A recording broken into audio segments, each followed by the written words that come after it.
Welcome to Realms Deep.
What the fuck did we just watch? You guys are going crazy in the chat. It's great to see. Welcome back to Realms Deep. This is day number 2.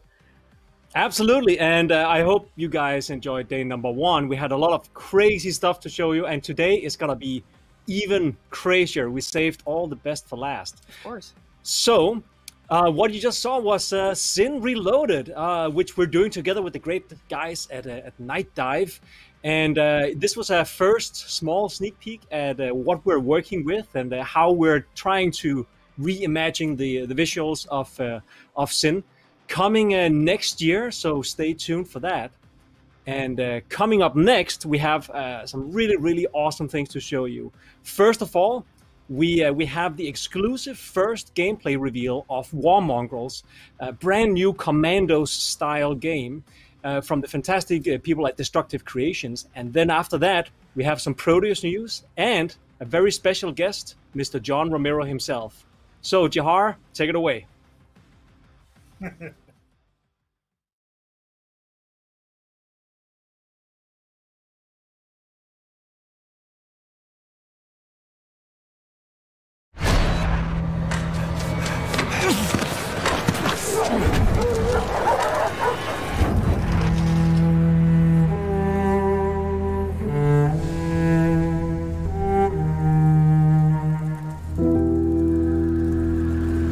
It was only after the adrenaline rush when I realized what we had got ourselves into.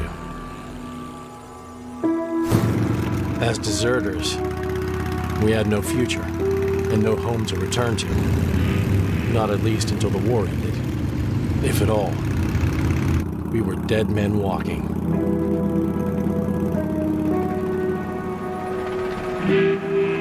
I lost my purpose. The dream of freeing the world from Bolshevik ideals was a lie. When I joined the Wehrmacht, I imagined myself becoming a hero. I was to be nothing but a murderer of the innocent.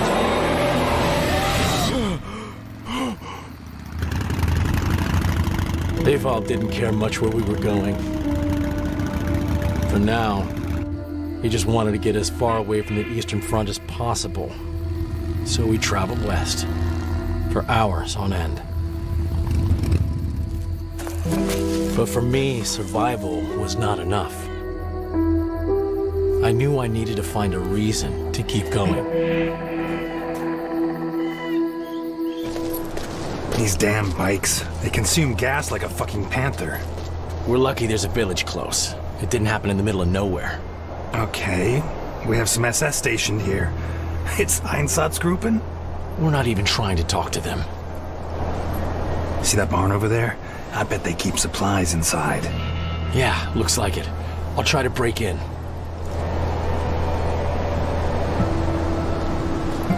Let's move. You still got that booze? Looks like they've started a party already. Yep, I refill it anytime I can. Huh. Out of Perverton? Yeah. For 2 days. Well, I stopped taking that shit back at Leningrad. If they didn't resupply it right after, I would die out of exhaustion anyway.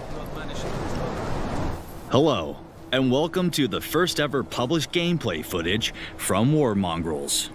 Drink up, pal.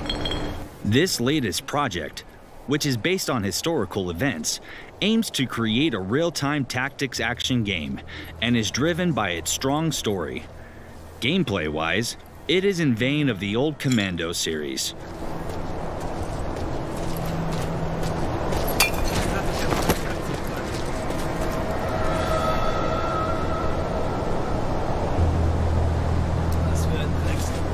I'm starving, man.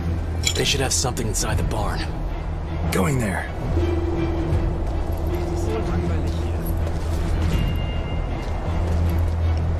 Good night.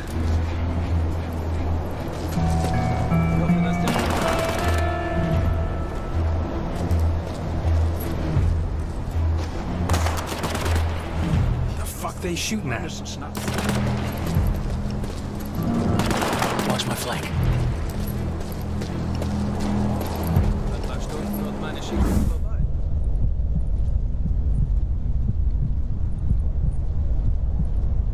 Wanna fight, boys?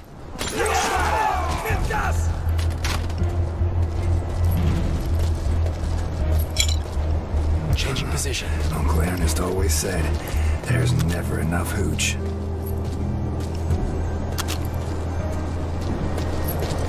Here is the second map of the campaign. The two characters on screen, Manfred and Ewald, have recently deserted Wehrmacht on the Eastern Front. They stole a motorbike, drove it west, and arrived near the Lithuanian capital, Vilnius.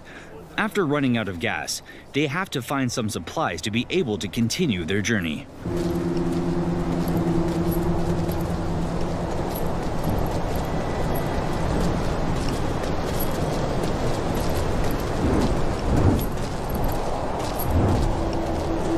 Nobody's ever died because of alcohol.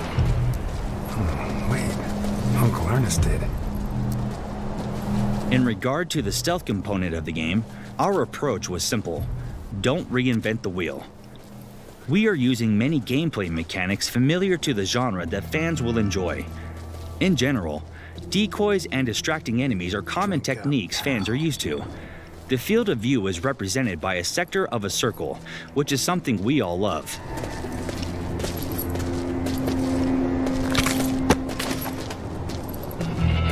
I wonder what happened to the villagers. There's no one here besides our comrades. I bet they're just getting shot out there. I don't think so. Sounds like target practice. And one does not exclude the other.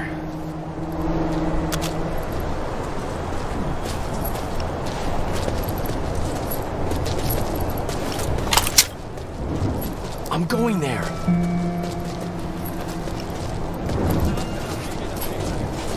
Manfred is our main character and narrator here. He once was a dedicated German soldier who saw National Socialism as the only real opposition to Bolshevism. He went to war and fought on the front line, believing he was defending the fatherland. However, after a few years on the Eastern Front, his eyes opened after he had to shoot several alleged partisans who were just defenseless villagers. Yet, as the game progresses, his eyes will open wider. Trust me.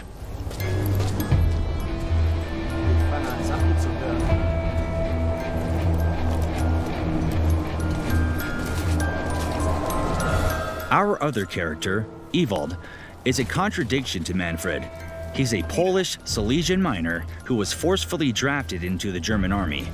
Just like the countless others of his kin, he never believed in German propaganda, and he was a notorious, rebellious pain in the ass to every one of his commanders. Needless to say, his time in the army was never easy. Overcoming any hardship together can lead to a strong friendship, which is why our two main characters befriended each other on the front lines. I'm exposed! Good night.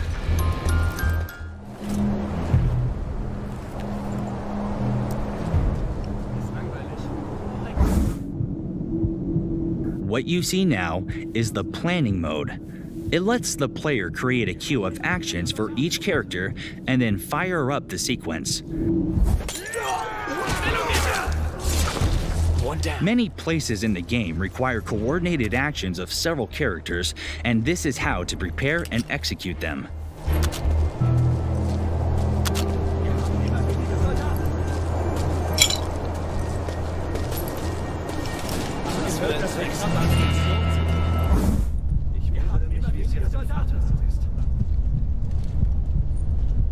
He's already dead.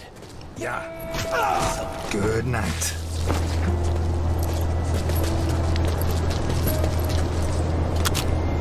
Avold, keep lookout. It'll just take a minute. All right. Shit, this chain looks tough. Who's there? Who's there? You're a German? Tell me there's food inside. Oh, yeah. Yeah, they store everything here. They got me tied up, torturing me with the sight of delicious army rations. You better not lie to me, buddy. Damn, whoever you are. Ah, fuck. What's all that shooting? Executions. He's been going on for 3 years. They send transports by train. Wait, what? 3 years? Yeah, since 41 the Germans have been bringing people to these woods to kill them. For most of the time, my fucking kinsmen were the ones doing it. But 3 years? How often does the train come? How many people on these trains? Tens of thousands. No one keeps track of this. Maybe the SS does. Wait, aren't you a German? Yeah, but I'm not. Yeah, don't bother explaining, I get it. If you want to get in here, there's an officer near the trucks. He has the key to the padlock. Let me out. I have a plan to sabotage their operation. Wait, you got a plan? This chapter of the game is called The Breaking Point. This is the first time Manfred and Ewald witness what truly occurs behind front lines. Wehrmacht troops weren't aware of the ongoing genocide machinery ran by the SS, mostly by Einsatzgruppen. Most Germans actually weren't aware of this, and they probably wouldn't want to know. This is the moment when Manfred and Ewald find something to drive them forward. Manfred will be set on redeeming himself for what he did, and Ewald will throw away his "I don't give a fuck" shell for the first time ever. Ewald will fight for something he feels is important, and for something he genuinely believes in. Pal.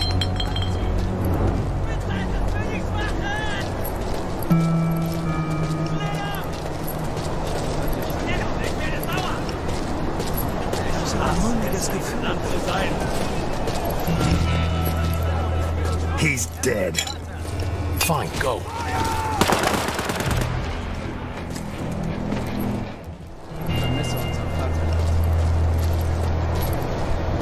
One of the biggest challenges we encountered when writing the game's script was the cooperative mode. We want players to enjoy the entire campaign while accompanied by a friend, just like Manfred and Ewald. This concept ensured that there's always at least 2 playable characters on the map. In turn, gameplay and the story were adjusted heavily for this particular feature.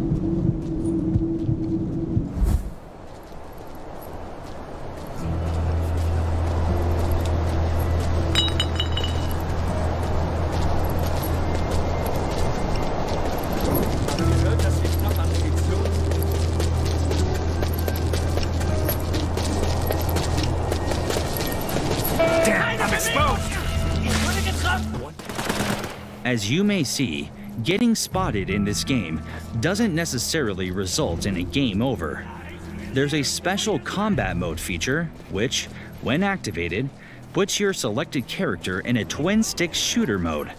If you have multiple characters selected, the others enter an AI-driven combat mode and will follow the character controlled by the player.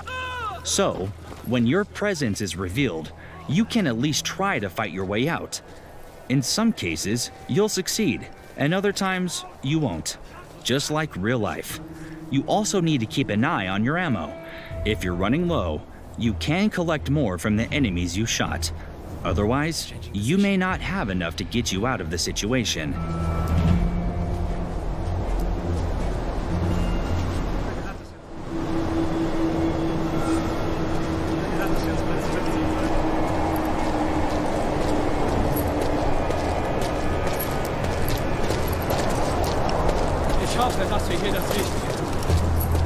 One down.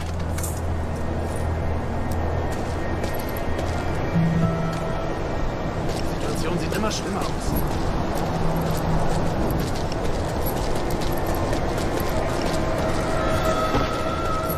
Es liegt an uns, die Kommunisten zu stoppen.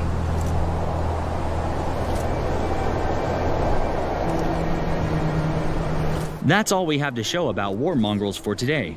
Thank you for watching. We hope you enjoyed the video and that you like what you've seen. If so, don't hesitate to share it and tell your friends about the game.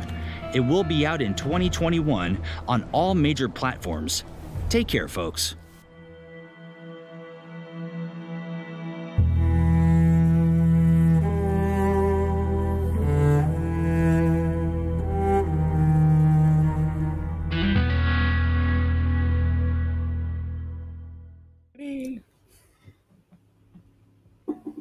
Hey, that was pretty cool, right? If you want to see the full uncut version of this mission that you just saw on the stream, you should go over to Destructive Creation on YouTube. Destructive Creations, plural? Absolutely. Plural? Multiple creations. Multiple Destructive Creations.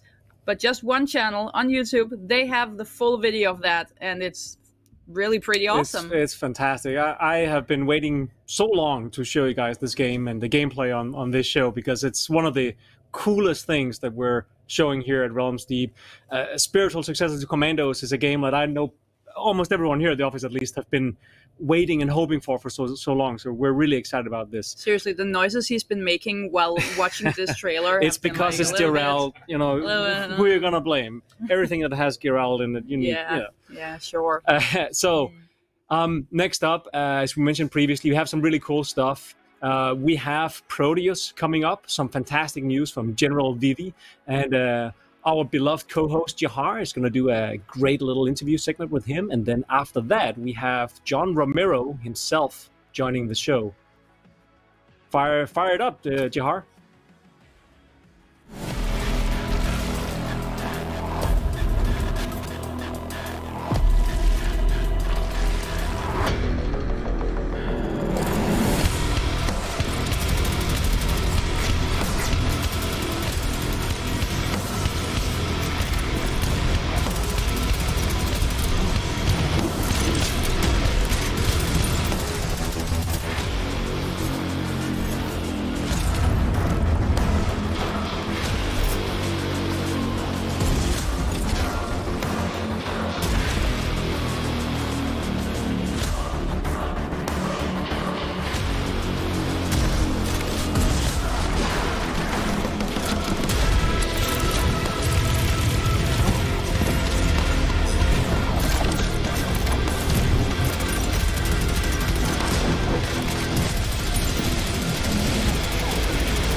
Proteus is a game that we've had a lot of granularity, a lot of looks at over the last, well, for a long time now. But it's getting closer and closer to completion. It looks a little different every time we see it, and Jason, now it sounds different. What is going on here? Awesome. So yeah, we're proud to announce that James Paddock, the creator of Adventures of Square, and the guy who did the music behind Sigil, is joining us and helping us out with Andrew Hulshult as well. So James is going to be doing a full MIDI soundtrack for the game that people are going to have access to when we hit early access. So I'm really excited about that. It's a really cool little announcement. We've been actually holding on to that for, I want to say, close to a year. Wow. But, yeah, it's been really exciting. He's good friends with Dragonfly, who is one of our contract level designers, and I just kind of reached out and was like, hey, do you think he'd be up for doing this? And then the Sigil thing dropped, and it was like, we really got to get him now. You know, he's super awesome at what he does, and I'm a big fan of his work. So it was really awesome to finally, you know, get that under the, you know, the wraps. And it's difficult for me to keep my own emotions in check. You mentioned Dragonfly coming in for level design. Incredibly exciting there. The fact that you're actually doing what everybody's talked about doing and everybody decided it was too hard to do, putting proper level editing tools and modding tools in a fucking Unity game, like, it's insane. And now we're seeing the results of that, and that has to be incredibly gratifying.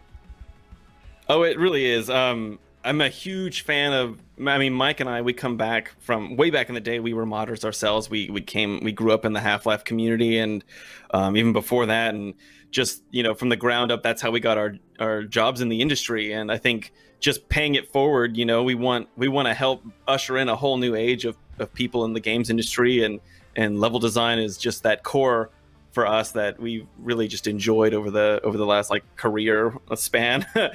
So just bringing all the community maps in and getting people the tools for the, you know, for level design is just been a fantastic thing. The other thing I would mention too is that everything that you see in the main the main single player campaign, even the overworld map and everything, all built inside of the game using the exact same tools and uploaded the same way that everybody else is going to upload them. That's so insane. yeah, I mean, it's gonna be fun. I mean, we have a community member, Rob. He's working on. He's been making these. Basically, there's a game called Cluster Truck, and he's been building like a cluster truck level with guns. So it's like, you know, it's you know, it's Proteus, but it's Cluster Truck. You know, and you're jumping from truck to truck and blowing dudes' heads off and shooting out the drivers and stuff. It's really cool. And he's actually finished he just finished his second level. And we're going to make it into like a mini campaign that's going to go on the workshop as well. So I'm just super excited about all this stuff going on, and really happy to, you know, be able to give back to the community. And I'm always hanging out in the Discord and answering questions, and we're all just kind of, it's like, at the moment, it's like this tight little knit community. Everybody's starting to build stuff, and we're all feeding off each other's energy and sharing prefabs and work that everybody's done. So it's just been a blast so far. And it looks like anytime you have something to give to that tight-knit community, you're able to do so. I mean, we just saw a few levels already being worked on, some of them kind of complete-ish from some of these members. You know, Kickstarter rewards are coming. You've been, you know, putting out content as soon as you have it ready to go. Are you ready for, you know, that little tight-knit community to just explode when everything goes public? No. No, I have I mean, I don't know. I'm sort of in that camp of just, you know, until it happens, it doesn't happen. So I'm just kind of playing it as it goes. And, you know, we've made a bunch of video tutorials and things like that for the community to get into and stuff like that. So they've been pretty appreciative of that. And I mean, I think everybody has been really chill and just really cool to hang out with. Super excited about that. I mean, even one of our major backers was a guy named Shades, and he's been Shades Socialite. He's been super cool. He's done a bunch of levels for Quake and stuff like that. And when he did an Uber backer, he wanted to build his own level for Proteus. So we were like, okay, all right, sure, got to make a level editor now. Yeah. Yeah. So yeah, I mean, the community tools have always been there from the very beginning. Like the idea of us sharing with the community has been there since just the complete start. And I remember telling Mike that was that we'll never finish the game if we have to build a level editor as we build the game. But you did it. I was you super madman. wrong. Yeah, no, it's been great. Like that's all I use. So the tools that everybody has are just like super well kept up, and we're gonna keep updating them as the game ships and adding more textures, enemies, weapons, things like that. So I'm excited about that. The other thing that I think it'd be good to mention too is that while we have all this community stuff going on, the game itself is actually a core single player experience as well. So we have a campaign that's actually planned for about, I want to say 6 to 8 hour campaign. So we're working on that pretty aggressively right now, and there's going to be about like half of it, or there's going to be a few hours for early access, which is going to be good, and we're super excited about that. The other thing that I would probably like to mention is the beta sign up that we've got going on. You probably saw like a few pop-ups in the trailer, but yeah, we have a beta sign up. So if you weren't a part of the Kickstarter community and didn't get in the alpha, we're doing a beta sign up right now with Humble Bundle. They're helping us out. So if you want to head over to our Steam page, or just Google Steam Proteus, you can find a beta sign up button there, and in another month, I guess, or soon, we'll be giving people access to that, and you'll also have access to the level editor, because it's a part of the game. It actually exists in the main menu, so yeah, you'll have access to that, and you can start making maps and having fun with that, and jump into the community. So that's exciting. I think I might need to head over there directly after this and punch that button, because yeah, like I said earlier, it's always been the dream where you know what's possible coming from the Quake and Doom community. You know what what putting all these brains together in one form can do for the longevity of a game, and also just like pure content. We're still seeing awesome things coming out of the Doom community. A lot of it being showcased right here at Realms Deep 2020. And you go, how can we take that? Maybe drop off having to use like wave files and some like WAD tools from 1997. How can we move that into a more modern engine where those engines are not friendly towards that philosophy at all? And there have been a few Unity games where they're like, yeah, we're going to ship it, and then we're going to start working on a level editor for mod tools, and it never happens. So hitting it as early as you have. That too. Yeah, I think just the fact that so the thing that's super impressive to me, just with the tools in general, is that all the levels are extremely small file sizes. They're just a little text file that generates the level like on startup every time. So like the levels are really only like 3 megabytes, 5 megabytes maybe. So you can upload your level and download other people's levels like really quick. And one of the tools that we've had that I've never had in my entire career working in the games industry has just been this wonderful tool where you can upload a level to the workshop right away, and I can send you this little link to my level, and you can play it, and then you're like, oh, wait a minute, you forgot to put an ending in your level, Jay. And I'm like, oh, shit. Okay, well, so when you say that, right away, I can just drop in a trigger that says, like, end level, and then I can click upload, and then you can just refresh, and it just works. Like, and you can start, and then you're like, oh yeah, okay, yeah, now I can end the level. And I've been using that to help playtest our game too. Like some of the people that have been in the alpha demo, like some of the levels that we haven't put in the demo, I'll be working on them, and I'll be, can somebody help me playtest? And I'll just send them a little link that they can paste in the game, and they'll just load up the level, playtest it, they'll share their screen on Discord. And then I'm like, you know what? I should probably tweak the values here, on the ammo, on level 3, whatever. And then then the next person that comes in will just immediately get those changes, and I can see them like happening live. And the community has the same tools as that, right? Like, and we do that in Discord. Everybody shares their links with each other, and we all play test, give feedback, and then they upload them. And once you've uploaded it to the server and like published it, every single level on the workshop can get leaderboards, so you can race your friends in somebody's level and try and like get to the top, and all the levels can be rated and stuff like that. So it's really fun. Like I've actually gotten like quite a few favorites already from just our tight knit community that I just every time I see their name pop up with a new level, I just get really excited. I'm like, oh my god, a new level from this person! Like and then like immediately drop everything and I run over and I play it, and then I jump. Which is why everything's taking so long. Feedback. Yeah. Yeah. Yeah, that's that's well, it's going to be a common refrain here at Realms Deep 2020. We're going to be saying soon a lot, but it feels so tantalizingly close. Being able to get access to the level editor is going to be very exciting, especially for me, and I can't wait to see what all comes of it. This is finally the future we all dreamed of, and you're building it, man. So congratulations. Nice. And I think we'll keep rolling with the show, but have a great day there. Yeah, awesome. Take it easy.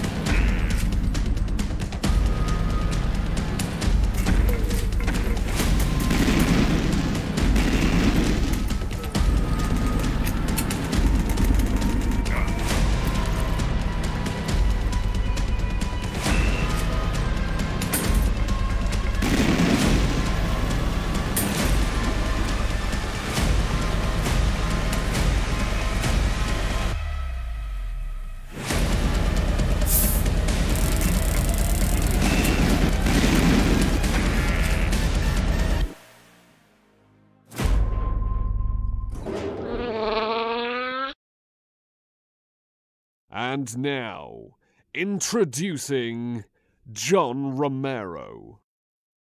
Well, thanks Thank for you so much, yeah. John, man, for doing this so fast and late. We managed to get a lot of people together here. Cool. So Jihar is actually not usually the host. Jihar is a very well-known Doom, Quake, esports commentator and organizer and so on. So he knows everything there's to know about well, everything you worked on as well. Ty, the actual host, he's asleep right now because when I got Brenda's message, it's like, Ty, wake up. And so Jihar like, I'm not getting up. He's gonna be sorry. He's gonna be pissed off, and I want to hear what that sounds like when he wakes up. Reaction video. But thanks for hopping on, and yeah, I guess there's been a lot to catch up on, right? Because you haven't been as vocal lately, not since like the Sigil release, right? Like you've been kind of doing your own thing. You're still in Galway, right? Yep. Cool. Yeah, we're still in Galway. Well, what's it been like there? It's been a crazy year for everybody, but it's kind of manifested in different ways for us all. From like the Doom and Quake communities, there's been like kind of a resurgence. People have more time at home. Surprise, surprise. So there's been a ton of activity. Have you been pretty active yourself? Well, yeah. I mean, we're working every day on our game. So that's years before COVID. Yeah. So that explains. We just started working at home. That explains the cave, right? Because once you start actually going into real dev mode, you don't want to go outside for a while. Yes, it's not really a problem. I mean, it is really nice outside. It is really nice right now, at least. It wasn't a few Of course it is. Yeah. I have the excuse that it's miserable outside, so I'm happy to be in my cave. Yeah. But I haven't been developing anything. So you've been working your fingers to the bone? Yeah, just working away on Empire of Sin. It's turning out really great. We're really happy with it. So that's super cool. Working on Dangerous Dave Big Box Collector's Edition kind of thing. Oh my god, that sounds fantastic. Tell us more about that. I'm interested in Empire of Sin, but come on. Yeah. Big boxes, Dangerous Dave. What's that about? Yeah, well, the original Dave, there have actually been a lot of Dave. I think 12 versions of Dave released. There's the 1988 Apple II version. Then there's my 1990 PC version, which everybody knows, like that's the one that got out. It's funny, the reason why it's been so popular in India and Pakistan, because when people bought their computers, the people who sold the computers would install Dave on every computer. So it was like Solitaire, Minesweeper, and Dave. in those two countries forever, and so it got really, really popular, like even more than Doom, which is pretty nuts. All paid copies, surely. Yeah. Yeah. No, the funny thing about Dave is it's been free ever since I've made Dave. At least the ones that I've made, they've always been a free game, like a demonstration of something. You know, like the very first Dave on the Apple II was a demo for the Apple Soft Basic assembly language add-on that I created, so people could make arcade games with my add-on, but from Basic. And Dave was an example of like how you could do that. So it was free almost. You know, it was like, here's the game that shows you how to use this thing. And then the 1990 version of Dave was the free sampler demo disc for Gamer's Edge, to show people what kind of games they would get on Gamer's Edge. So that was free. And then when I put out the re-release of Dave in 2015 on iOS and Android, or no, it was just iOS. That was a free game because it's a mobile download and it's free to play. So you could get that for free as well. So it's been free all the time. It's basically been free the whole time. So now I'm finally gonna, sell a big box and see if people want that, because it's gonna have like a bunch of cool stuff inside the box. Like the USB is a shotgun shell. Oh, that's so cool. Love that. And the trophies and little gems and stuff like that are from the game. Are all show him your ammo box. The Doom ammo box. Well, this was just like an eBay find, right? Because the actual like ammo crate that was used for the final Doom like box, like this is the actual like. That's right. That's the crate. That's it. I still need to like redo the sticker because it didn't come out quite with the colors I wanted, but I might throw a Raspberry Pi in there or something. You found the one that they took the picture of. Yeah, this is it. Like, and what was impressive to me is that it wasn't just the front cover; it was the back cover too, because this is where they had like the screenshot of the imp with the firewall. They were and, like, all the copy and stuff. Slots. So they used both sides of the box. So who knows? I might like get all the copy on there. You need to build a computer into that one. That was it's very airtight. It's very thick walls. The heat dissipation would be non-existent, which is by design, but it's fun. That was the Richards Group R&D team in Dallas that did that. They're the ones that did all of our advertising and our boxes from Quake forward, even through Ion Storm. So as soon as we were getting into, actually it was before Quake. Hexen might have been the first thing that we did with them. And they're the ones who did all of the Hummer advertising. So when Hummer was doing all of their trucks and stuff back in the 90s, Is that why you got your yellow Hummer back then? Was that because of that? No, actually, I got it beforehand. It was like this bizarre coincidence that like I got the yellow one was my second one, and when I had that one, we also got involved with the Richards Group, and then we found out they're the ones doing all the Hummer ads and the booklets and all that stuff, for the dealerships. Yeah. So that was, and they look really good. And they had a new R&D department because they wanted to get into games. So the Hummer stuff was not part of R&D, and the R&D department was like, they're ultra creatives, they'll do crazy things. And so that's how we got with them. And then we had them kind of do Hexen as a test. And then after we started doing stuff with them, then Scott Miller wanted to start using them for Duke Nukem. So they're the ones who did the Duke stuff. That's really fun because we tried to find the guy who did the classic illustrations for Duke to do some more stuff for us, and we realized that it's one of those people who are not into games at all. They have no idea what they're doing. They just get told, hey, he needs to look a bit like Schwarzenegger and Stallone mixed together. Yeah. We found out that he owns a Christian art gallery, and after Duke was released, after he realized what kind of games that he was actually making artwork for, he just decided, I'm never touching this again, and then he kind of retired to do Christian artwork. But you're saving them. Wow. You're saving them. That's fine. Yes. Yeah. That's funny. Yeah, the guy who did the Doom logo also on the cover of the game box had nothing to do with games ever.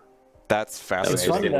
How much of that process was like a back and forth? I mean, you said that they were the creatives. Was it like totally like go nuts and you get it back once? With the Richards Group? Yeah, I would go over there a lot. I went over there a lot and I got to know everybody there, and we sat down and kind of they'd tell me what their ideas were, and I would just say, yeah, that's cool. Try, you know, because they would make little comps of everything, and then we get to choose the direction that we like. And then, you know, they sometimes like, oh, we got a really cool idea for Hexen for like scratching stuff up and everything. Yeah. So we're just like, go ahead, go nuts, and then we'll see if we like it, you know. And it was cool because they also use external people who were really artistic as well. So like the Hexen thing, the layout and design stuff was done internally, but like the character on Hexen was done by an external artist. And so he was like taking pictures of stuff and doing all these, you know, layering pictures and all this crazy stuff. So it was really neat. And they also did our radio ads for the Ultimate Doom and for Hexen. So I have those radio ads as well. And they, you know, like with the radio ads with Hexen, they did multiple ads for each of the characters, like the cleric and, you know, the barbarian, you know. Did they also do the master level stuff with like the one like skull with like the cool little like curvy thing? They took Adrian's they took Adrian's art, and it was already a black and white pencil sketch anyway, so it was easy for them to just kind of take that and wrap it around the box. But they did everything. They did Final Doom, and they did like the Daikatana box. The bitch ad was done by a woman at R&D. All the same stuff. She's the one who came up with all that stuff. She came up with everything. The Quake boxes. I mean, the Hexen stuff. Doom. I mean, all Heretic of that is like all of that is like typically not 90s. Heretic. Heretic was not. Oh, really? Them. Okay. We did Heretic internally. What happened was Brahm did Doom 2's box. Boris Vallejo's wife, Julie Bell, did the original. Yeah. Right. So she did the original one, and we didn't like the way the Cyber Demon looked, so we just said we're not going to use that. Forget it. So then we went with Brahm, and he did an amazing job with Doom 2. And you know, right after that, because Doom 2 came out just a few months before Heretic did, so we're just like, hey, can you do a cover for our next game? It's called Heretic, and this is what's in it. So he did the Heretic as well, and hey, Gerald, you got that game. It was so good. You know, his art is so good that we used it to make the poster inside the game, and on the back of the poster is the entire manual, and you can just fold the whole thing up. And so it's not a useless manual. You can undo the whole thing, and now it's a poster on your wall. So it was a useful manual. Especially the Shadow of the Serpent Rider, the second release with the new box art with the skull in the middle of the book. That especially has a really special place for me. That one and Hexen 2, they're both a very specific type of box art, and they're very similar to Sigil as well in terms of the type of box. You have some kind of tome or a book or something with a symbol in the middle. It's super cool. I don't know how far along our Richard's Group R&D was involved after we moved everything over to Activision, because I think they did their own stuff. But when GT was doing it, we're the ones who basically said, hey, GT, this is who we're using. So they're like, okay. But then as soon as it goes to Activision, everything shifts over to Activision. And I think that Heretic 2 was Activision. Yeah. All of those are like 90s as fuck, but they're part of why we call 90s as fuck, 90s as fuck. I mean, that was like the genesis of a lot of that look. And Fred mentioned the Sigil box, which is beautiful. But now we're like harking back to what like 3 or 4 guys like did like all these years later. We're still trying to like get that same vibe out of it. The Sigil was great. You know, the whole box art form, it's kind of lost. This classic art form of creating beautiful illustrated box art there's not many doing it left, unfortunately. Yeah, with Sigil, I did 2 boxes, and I didn't want the logo on the front. Yeah. So that's different, right? Because normally you have the game box and you have the game's logo and title on it. So Sigil, I didn't want to have that on there. More enigmatic, arcane. Yeah. it's just the art. It's not the name of the game. It's the art that's there. You know, it looks, and the logo is pretty cool too. With the box, the Beast box has a 666 in the center, and that is like the center of the logo is SI666IL, and that was pretty cool. That was developed at Romero Games. It's been a little over like a year and a half since the release of Sigil. May of 2019, May 31st is when I finally uploaded it, and that's just because I wanted to make sure that the people who bought the boxes didn't have everybody playing the game before they got theirs. Because the box, one of the draws of the box stuff is that you would get Buckethead's soundtrack, and people were saying, well, why didn't you just release the game, the free version, before everybody got that? And the reason is because I wanted them to get it first. I wanted them to get Buckethead's soundtrack before anyone else could get it. And if I had released the Buckethead soundtrack version that I have on the site right now, then that would have been like everybody got the really cool stuff immediately. Yeah. So I just kind of held back on it a little bit until the boxes came out. Then I released the free version and the Buckethead version for 666. Yeah, take notes, Fred. Let's dive into the past a little bit, because I'm super interested in hearing something I think most people don't know you for, and that's going all the way back to the Apple II days, soft disk days as well. So how did you start getting interested in games? Like when did you start playing and working and so on? I played games in the 70s like crazy. So pinball before video games. Played pinball all the time when I was really young. And I went to an arcade in Arizona that was called Spanky's. And it was great. It was a classic, dark rectangle, in cool, which is nice because it was in Tucson, Arizona, where it's 100-something. So it was a really great place to go. It was really cold, and there's pinball machines, like 30 pinball machines in there, so that AC was really working. And after, like, it was probably mid-70s, and one day when I go over there, this big machine is on the opposite wall of the pinball machines, and it's a game called Dune Buggy, and it's a giant cabinet. Like pinball machines are pretty big cabinets too, but this is taller than I am, and there's glass in the front of it. It's not like horizontal like a pinball machine. It's on the front, and when you look into it, you see like this landscape, and there's a black light on fluorescent paint all over the thing, and it looks really cool.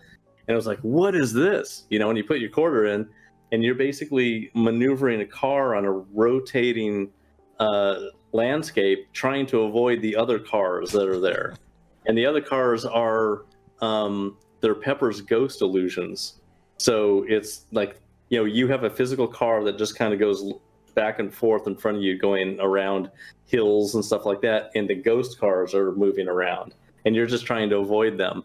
And it was really cool. They're called electromechanical video arcade games, and that was before true like electronic video games. So it was a mechanical disc moving around in there, and that's the reason why when video games really started going, why that cabinet size remained is because they already were making those cabinets.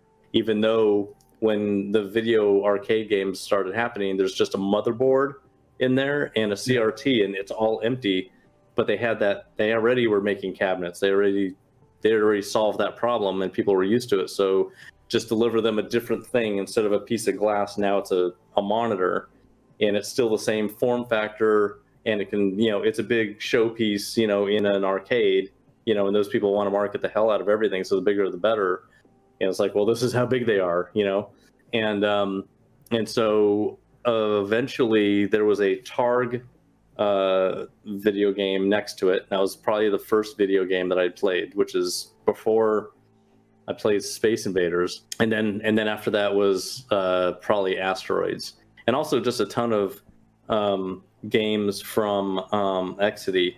Like there's Gunslingers and all this other stuff. So I played games all the time, Night Driver, you name it, all these 70s games that were pretty lame, but back then it was really cool because there's nothing like it. How much of your week did you spend at Spanky's? Where'd you get the money for all this? The funny thing is I got, this was like in the summertime when I was going to my grandma's, and I got $1 a day, and that's 4 games. Right. So I needed to get really good. You gotta get good, yeah. Good and spend as much as I could. John, it's fantastic, nevertheless, to see you back making games based on your roots, and also making brand new games with your wife. I want to thank you so much for taking your time tonight. Yeah, thanks for having me here. to do this with us. It's been a true pleasure, and I'm sure that that all of the old school shooter fans are going to enjoy hearing about the past and how you got into gaming and all the cool stories about making games at the university and on terminals and everything. It's been a true pleasure, man. Thank you so much for thanks joining for us. having me here. Welcome back to the studio. I'm just gonna put this 3/4 for Maximum Gangster. I look stupid now. Anyway, mouse giveaway. Same thing as yesterday. Put an exclamation mark and mouse, and you'll win one of these. Guaranteed. Guaranteed. Everyone who writes it will get... No? No, there are 4 of them. Okay. There are 4 of them. And it's G305 from Logitech, who are sponsoring us alongside Monster Energy, which Fred is drinking right now. Mm-hmm. That's not even your favorite. Your favorite is the white one, as we can see there. All right. What's up next, Fred? Hope you enjoyed this segment with Romero. Super grateful to have him on board to join the show. Yeah, we have some really cool stuff coming up next. So next up, our good friends at Night Dive are joining to show us some really cool stuff. And then we have a really good friend of ours who are also joining the show to talk about what he's doing and what he did back in the day. Cliffy B himself, Mr. Cliff Blesinski. Cliffy B. Let's roll and continue the show. Roll it, Jahar. Remember that it is my will that guided you here. It is my will that gave you your cybernetic implants. The only beauty in that meat you call a body. If you value that meat, you will do as I tell you.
I'm leaving now. Lucy, my sweet. I cleaned out the tiger cage and sorted all the meal bins. So, if it's all right, it's my turn to fix dinner. Haven't you forgotten something, little one? Just one little thing. Mr. Runser, please. It's been a very long day. I don't want to. Now, Lucy, I thought we'd settled this last week. Don't let's forget who pays your salary. We're closed. Come back tomorrow. Wait! I haven't finished with you. I told you we're closed. We're not here to buy, little man. We've come to sell. You can't possibly have anything to interest me. These are extremely rare animals of the highest quality. What a coincidence. So am I. That is the price for humility. Please, don't. And what else might we interest you in today, sir? Perhaps some virtue? Not my animals, please. I'm begging you.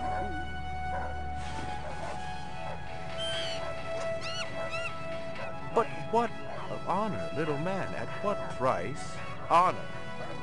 Oh my God, no! That tiger is the rarest specimen ever seen. Tiger, burning bright. The forest of the night. BR 61661, report to precinct headquarters. Code 3, repeat code 3. I was just finishing up my 12 out on patrol when I got the call. Welcome relief, considering that the most action I'd seen all night was a schizoid grandmother doing the shimmy in her underwear in the 2nd sector.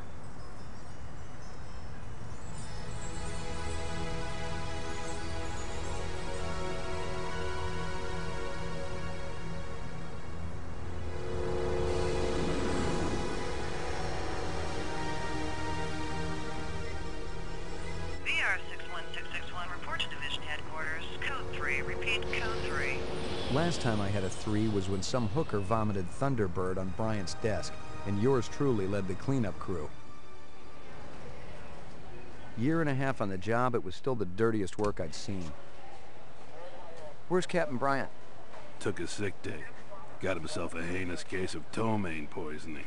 He asked me personally to run the unit in his absence. Gouza was one of the old-time guys who took their knocks in the streets. He had a friendly way about him, but you didn't want to turn your back on him if you were less than a friend. Hope you've been enjoying your leisure time, kid, because it's time to take that thumb out of your ass. Hallelujah. Don't get too excited. The other Blade Runners are all jammed up. Holden's sucking dinner through a straw. Gaff's working the Tyrell break-in, and Steele's working special undercover. Looks like you got this one by default. You really know how to make a girl feel wanted. Animal murder done at Runsiter Zoological. Probably just be a schizoid glitz, but we got the call.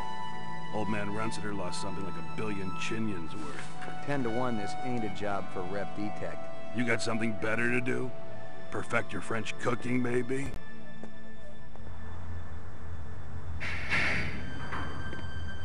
Slumming tonight, Slim?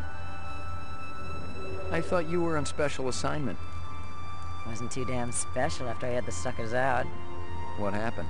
Couple of fours were masquerading as fibroplast insulators down at Kaiser. I dressed up like a nurse. They never had a chance. I'll bet. You put them on the machine? Hell no. There's a beautiful little thing in here called the Magic, and it ain't ever been wrong. You develop it, you got a brilliant career ahead of you. I'm working on it. What's Gouza got you doing tonight? AM at Runsiter's. Animal murder. Oh, those skin jobs got no respect for anything that truly lives and breathes. And that goddamn Eldon Tyrell ought to be zipped into a body bag and flushed into deep space. Get rid of him, we'd be out of a job. I think we're all overdue for a little off-road paid vacation. You can stop staring at my ass now. You got eyes in the back of your head? All you gotta do is ask, Slim.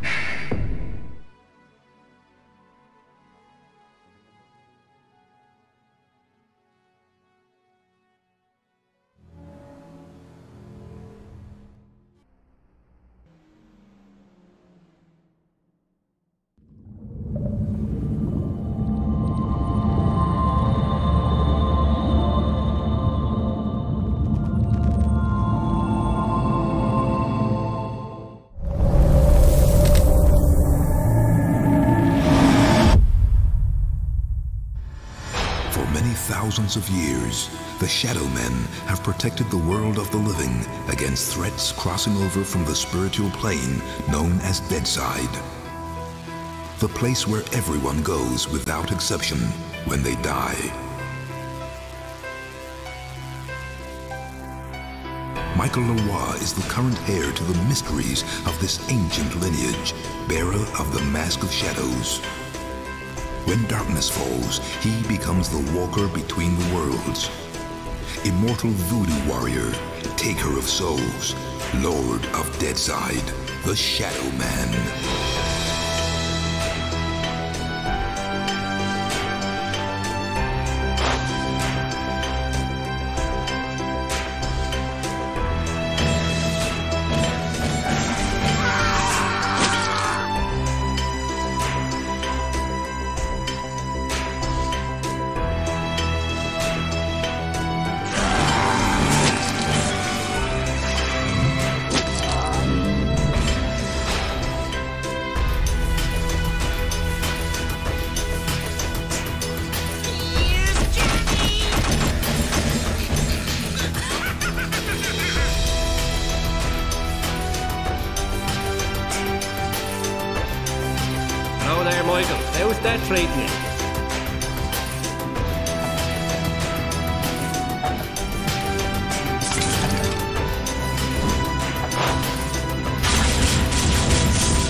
Simply ages since I last.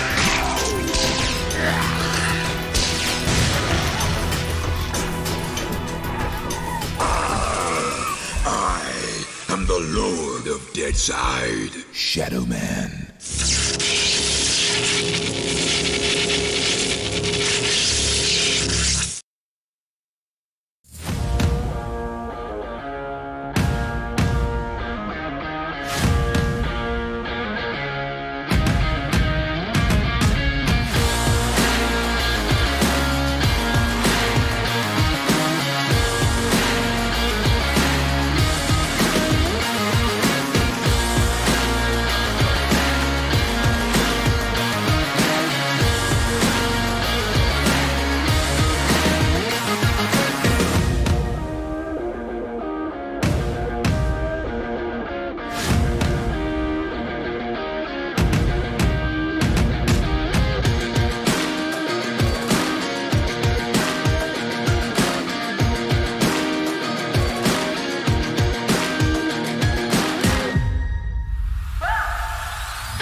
And now, introducing Cliffy B.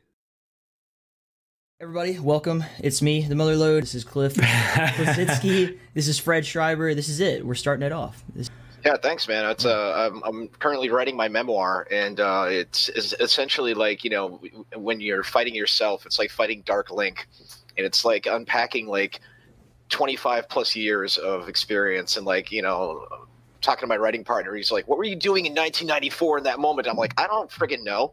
Oh, by the way, can I swear? Yeah, you can cuss. Oh yeah, hell yeah! It's realms deep.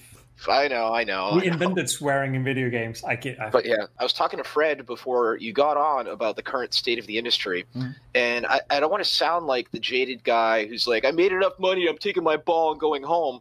I just not the biggest fan of the way the industry is these days, which is why I think the retro stuff has become such a thing.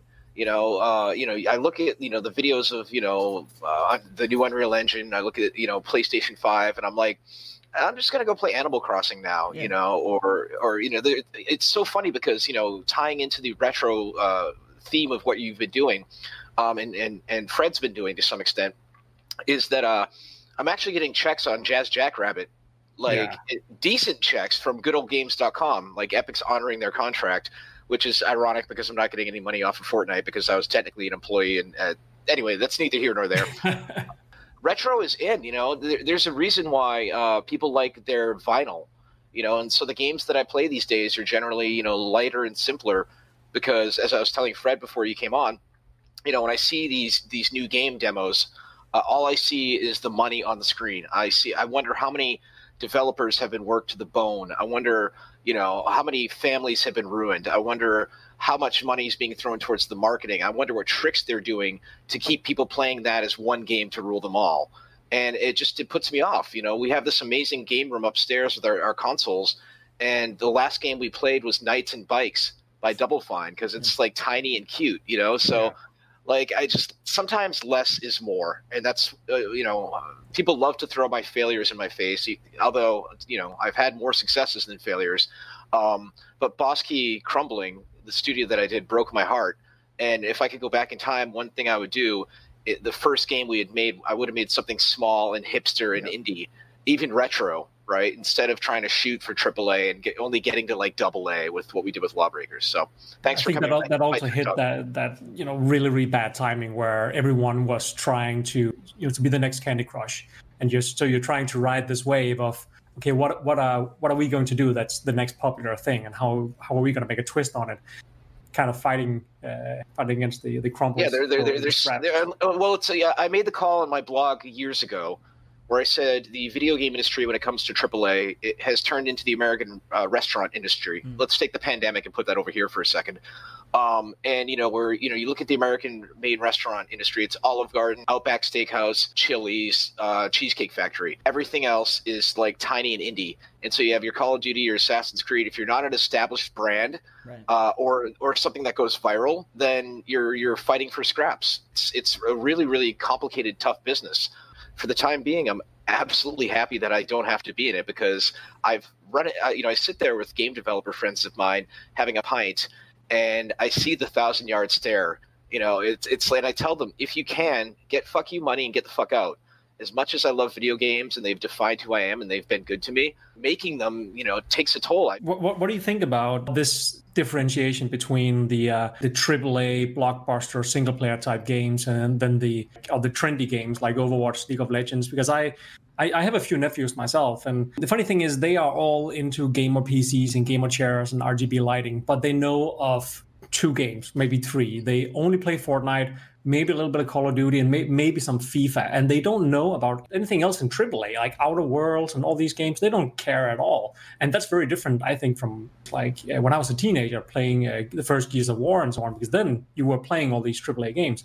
But if we go back to shareware, you know, like one of the things I'm mentioning in my book is that as a young dude who was working at McDonald's, you know, and trying to make video games, like shareware was a great way to have this amazing sampler of everything that was out there, you know, from platform games eventually to 3D and everything and beyond. And, you know, I was a hoover to the point where I beat, you know, so many games back in the Nintendo because, you know, I used my paper route money back in the day to buy those games. You were in Nintendo World Championship, right? Yeah, I came in second in the state of Massachusetts. 15-year-old Cliff Blesinski.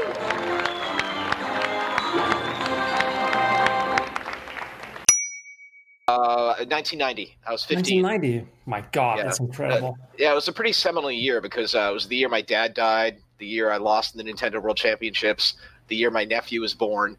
Thank God for therapy. There's a lot to unpack there. But, you know, I wanted to be somebody. I always said I got into this industry for 3 reasons. I wanted to make great games, I wanted to make money, and I wanted to be known for it. Back when I first got unplugged from the matrix of just sitting around making games all day long, and I actually started going into public in Raleigh with one of my friends who wasn't much of a gamer. I remember trying to tell people what I did. You know, I made these games Unreal and Unreal Tournament, and, you know, trying to sound all cool, and they never gave a shit. You know, it's a small southern town. But, you know, if I found anybody that said they played games, they'd be like, I play Madden, I play GTA. And then WoW came along. I have never seen a game more surgically designed to be addictive and to suck time out of you. What the fuck, you know? Like, and but you can't argue it. It's a phenomenon, you know. And I'm like, bro, I played, you know, Ultima Online back in the day, and that shit was brutal. You could like dismember somebody and then watch their ghost, you know, standing next to you going ooh, right? Like, you know, that was like the only MMO I ever got into. And, you know, something else about the state of the industry that makes, again, I'm sounding jaded, but I've always been pro-developer. You know, like I've always wanted developers to be recognized and to make money. You know, it kind of bugs me a little bit that some Twitch streamers, again, that's an exhausting gig, and some pro gamers are making more money than many developers I know will ever make in their entire life. And this is probably me saying get off my lawn. But yeah, you know, I've seen some shit. But isn't that also the magic of the games industry being a creative industry? Like you talk about, it's a thing that you just can't help it. Like I'm sure, you know, if no game developer ever made any money, they would still make games because they just can't help themselves. It's, you know, it's a creative expression. It is, but that's also part of the problem, you know, because, you know, you got to eat. And also what happens with a lot of these game developers is they blindly sign employment contracts without reading them. You know, there's the old saying, you don't get what you deserve, you get what you negotiate. And I am lucky. You know, Tim Sweeney and Mark Rain were very good to me. Other developers aren't so lucky. You know, when I started Boss Key, the first 20 employees got actual stock, not stock options. They got actual pieces of the company. It wasn't huge because I myself wanted to maintain the majority share, but I wanted to reward them for taking the risk on the studio that sadly, you know, crumbled because the first 2 years of that studio were amazing. The last 2 years, well, year and a half, were utterly stressful and were hell for me trying to be the front man to a studio that was slowly circling the drain and, you know, watching the daily active users go down, seeing the sales numbers, watching amount of money that was in the bank. I hope to never be a CEO ever again because it was the most taxing experience of my life. Hey, so can we talk retro shit now? Like, yes. Yeah, let's do it. We throw this term retro around, like retro shooter, boomer, all this kind of stuff. And the fact is that you guys are old as shit, and I'm 25 years old, and I'm not one of you. So it's really amazing to me that you've kept your kind of level head. And something else that you touched on earlier was how you started off, you know, scraping it at McDonald's, and you wanted to be somebody. And I wonder, with a guy like you, like, what keeps you motivated? For me right now, again, not wanting to make it games anytime soon, you know, I've always been a huge fan of the old school rapper Ice-T. And he has a line from one of his raps where he's talking about, like, writing his rhymes. And he said, you know, on paper, and he says, the white paper and blue lines excite my mind, not allowing me to stop the rhyme until the whole motherfucking book's complete. Then I write in the back of the sheets. It's so funny because you look at Jazz 2, like, I was developing that at the same time as the first Unreal. Like, I was working 16 hours a day and happy to do it. You know, and there's a certain mentality in the game development industry where it's like the monks in a Monty Python movie where they're self-flagellating. Requiem, right? Like they love to try and outwork each other. You know, I've been in studios where, you know, there's this weird, like, tension where the first person to leave gets this kind of, like, vibe, like, he's probably going home to his fucking wife and kids, you know? Like, you got to maintain your family, for fuck's sake, you know? I learned over the years working in the industry that, you know, especially being a manager myself, that I would rather have somebody who comes in and puts in a good 7 or 8 hours and gets their shit done and gets the fuck out, as opposed to somebody who fucks around online for 14 hours. So it's the rabbit hole of this business is very, very deep. I've seen a lot in the industry, you know, mental health issues. I've seen addiction issues. I've seen affairs. I've seen, you know, families shattered. You know, the thing that people don't realize online when they're complaining about, you know, this weapon's overpowered, David, Call of Duty guy, fuck you, I'm going to come kill your family. It's like, you know, these games are made by people. You know, they're made by living, breathing human beings with feelings. You know, it's so easy to stand behind a monitor and sling bullshit at somebody, you know. I was actually just wondering, Cliff, how did it feel to be part of the early beginnings of the 3D shooter days? Like you were part of the Unreal team from very, very young, and you worked on one of the first 3D shooters. Like, you worked on levels that helped define an entire genre, the most popular genre in the games industry right now. Like, what were those days feel like? You know, did you just make something that felt cool? My career has largely been driven by envy and insecurity. So the thing is, you know, I remember seeing, like, images in Wired magazine of this long-haired dude, John Romero, and him and his Ferrari and his mansion. And, you know, it went from, like, you know, fuck that guy, you know, and then I was like, oh, I want to be him. And then I was like, oh, now I want to beat him. You know, and the thing was, is, you know, I was never that good of an artist or that good of a coder, but I played every video game known to man up to that point, and I could speak the language. And I always say I was never cool enough for the cool kids, never nerdy enough for the nerds. And then, you know, we were basically, you know, wanting to take down id. That was our number one goal. You know, of course we wanted to make money and make great games. id were the rock stars and the darlings of the business. And I remember when the Quake test came out, and I remember, you know, trying to fluff up mentally not literally, because the employees, contractors, that at Epic at the time, like saying it's not that good. We had colored lighting, we had higher resolution textures and the characters and the environment. It took 3.5 years of basically living in Waterloo, Ontario, Canada, and basically like just working our butts off 16 hours a day. I had to adapt from making 2D adventure games when I was a teenager, using Visual Basic, to learning how to make a platformer game with Jazz Jackrabbit, to then making the leap to 3D. I'll never forget. I visited my producer and musician for Jazz, Robert Allen's place, editing levels, and he had downloaded the first version of the editor that Tim had been working on. And I looked over at his screen. I was like, "What was that?" He's like, "This is going to change everything. This is going to be big." And that was part of the genesis of what became the Unreal Engine. But Tim once again realized that take people who are creative, who may not necessarily be that technical, because the person who's creative and technical is a rare breed, but like make better tools. Unreal had this thing called constructive solid geometry back in the day, where imagine the world's entirely filled with concrete, and you have the various primitive bores that you can bore into it and carve things out of it. And I took to that like a fish to water. My levels weren't the best, but one thing that I had was a pretty good sense of pacing. I'd watched every movie that you could find, and and I knew that when it came to introducing monsters in a video game, you didn't want them to just burst out like a jump scare. You wanted to tease them almost like a strip tease.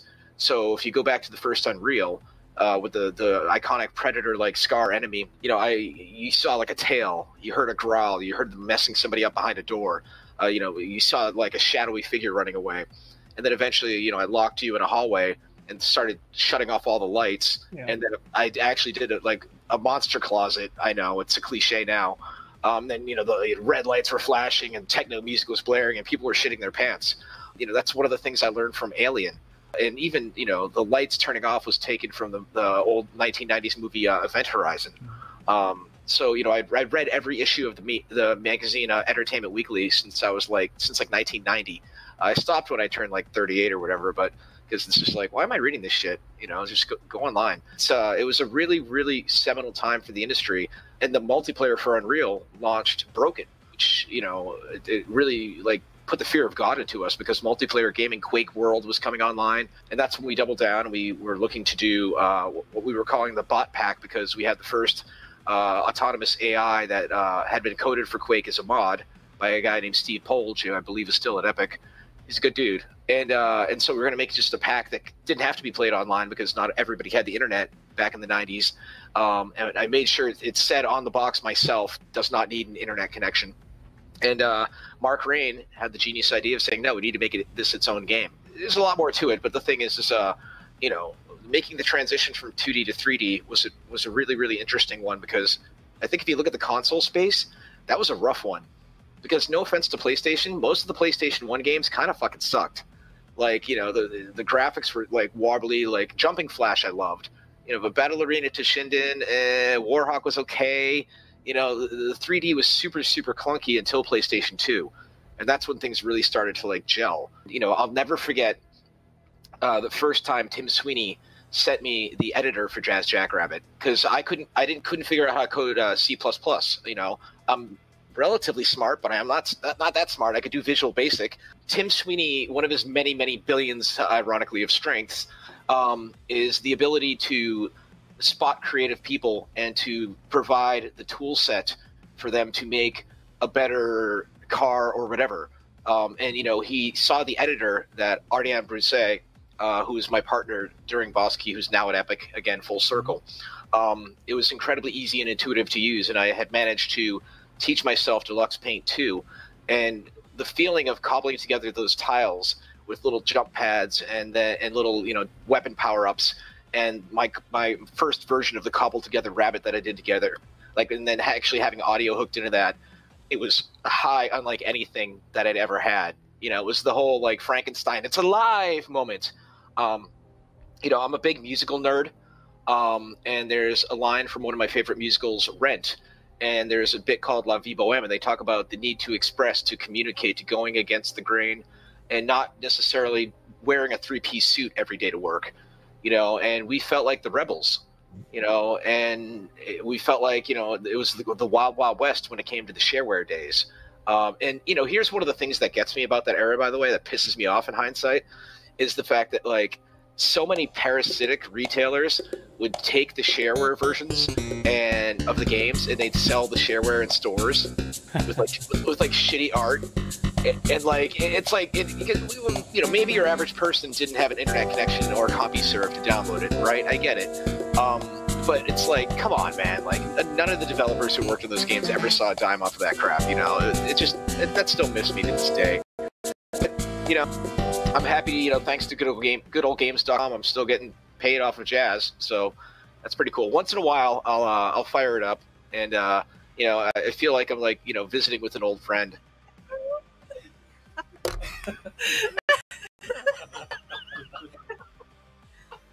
We're back, everyone.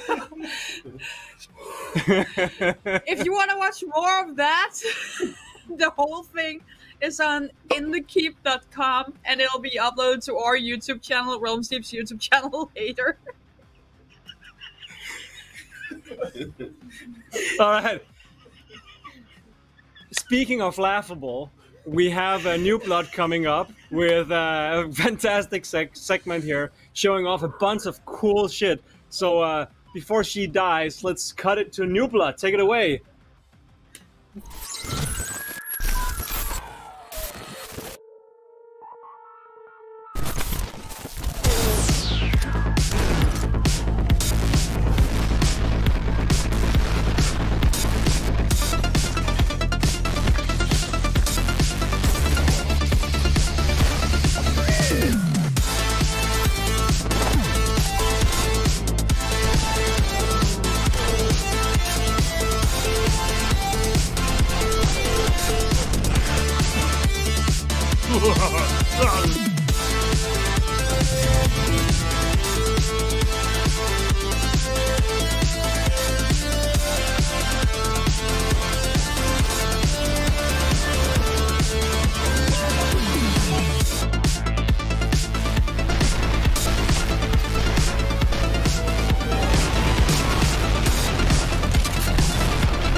Guys, Miss Slaughter here again, and you know what that means. More New Blood.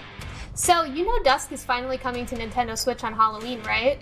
But did you know that it was getting an all-new Endless level? You might even recognize it. Check it out.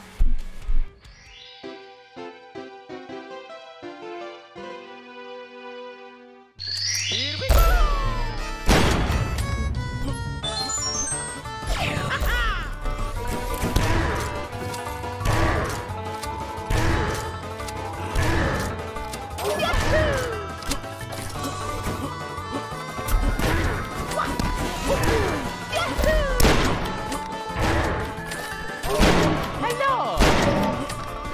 Go.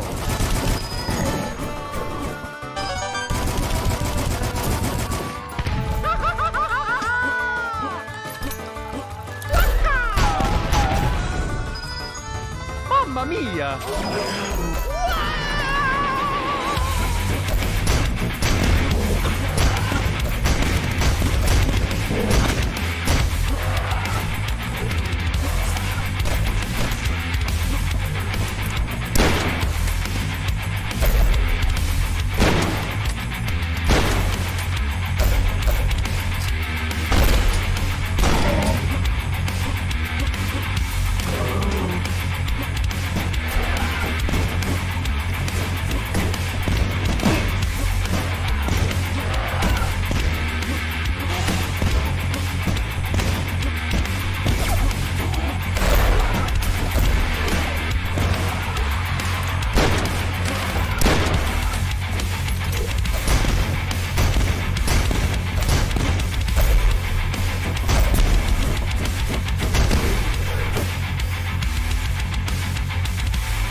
Mamma mia.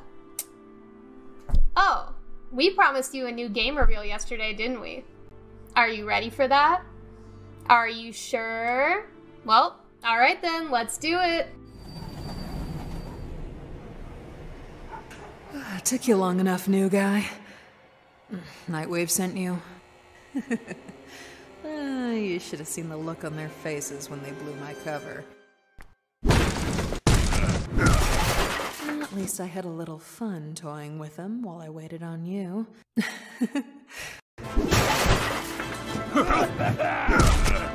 Oh, you're a tough guy? Come on! Let's get it!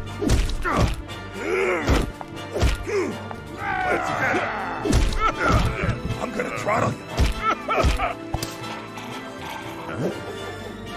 What the?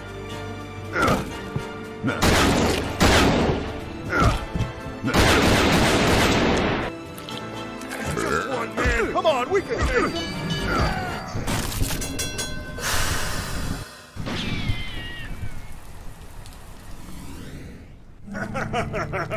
Out swinging with the locals, eh? What you need is a real instrument they'll dance to.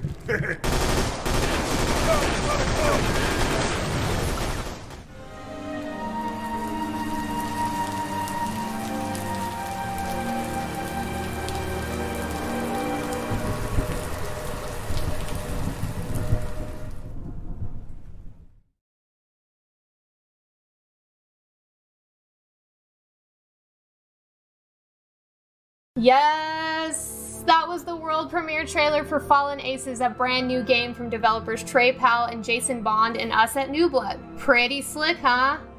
But we're not done yet. We've got one more surprise for you today. Heretic! What brings you here? To the challenge of ages.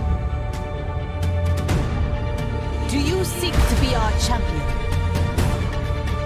Do you know what fate awaits you? Do you dare venture into the Black Labyrinth?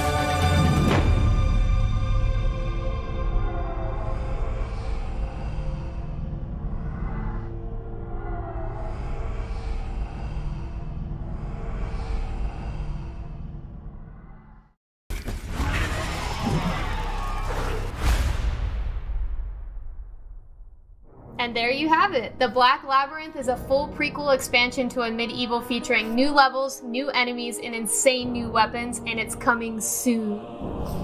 Anyway, that does it for New Blood at Realms Deep 2020. We're stoked to have been a part of the show, and we'll definitely be seeing you all again. But before we go, here's a special message from an old friend. Hello everyone, hope you're staying safe out there. I got asked if I wanted to say anything to the tens of 20s of people watching this New Blood stream on Realms Deep. And yeah, I do. I wanted to say thank you for your continued support over the years. Thank you so much. Every game that I get the opportunity to work on, I try to leave a piece of me with it, and that's the honest truth. I've got a couple things written down here I want to say real quick. To me, it's not just a soundtrack to a game, it's a reflection of the steps that it took to make that soundtrack and the good and the bad that came with it. I strive not to just make a soundtrack that goes well with the visuals on screen, but something that you can also enjoy outside of the intended environment. Something that you can listen to and enjoy by itself and maybe get some kind of personal meaning out of it. In short, something that can stand on its own. I won't always be batting 1,000. I'm human just like everyone else. But as long as you lend me your ear, I promise you it will not be in vain, or at least I will attempt to make sure it's not. I look forward to your comments, mail, and artwork every day. It's the lifeblood that keeps me pushing forward and exploring new creative territories. I wish you all the best, and I hope I get to talk and shake as many hands as I can whenever that time comes back around and is deemed appropriate. Unfortunately, that's not right now, but I hope it's in the somewhat near future. I miss all of you. Until then, just remember that you make a difference. Without your support, you wouldn't have a Dusk, and a Medieval, a Nightmare Reaper, a Proteus, or a Wrath. This has all been kind of a ground-up effort, so it's you created all this. We simply had an idea and you said, that's a great idea, let's go with that. So thank you very much. It's you, the supporter, who holds the keys to the kingdom. I'm just grateful that you gave me and all the rest of these developers the opportunity for your time. So hope you enjoy the rest of Realms Deep, and thank you for your time right now. Stay safe. Love ya.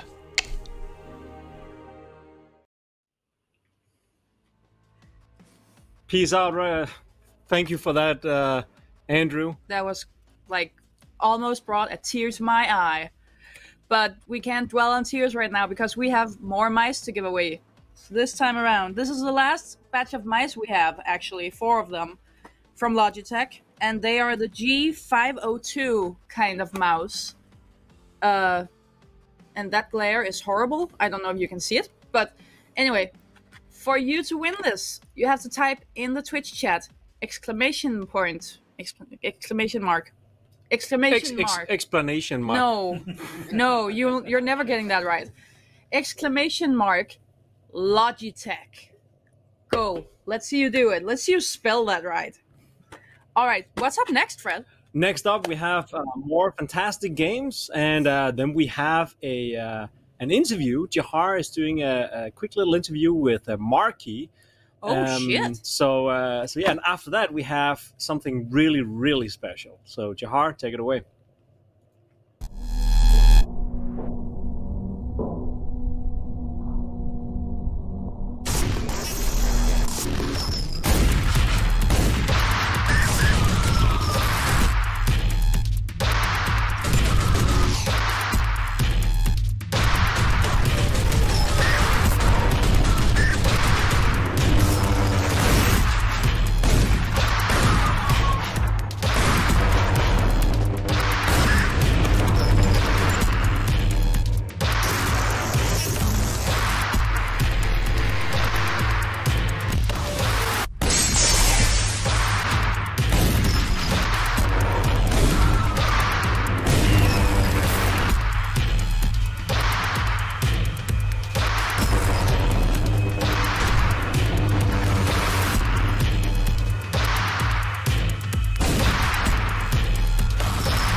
All right, Marky. Welcome to Realms Deep 2020. But I should say, like, we've probably heard your music a dozen times over the course of the day, with every trailer and every little snippet we hear.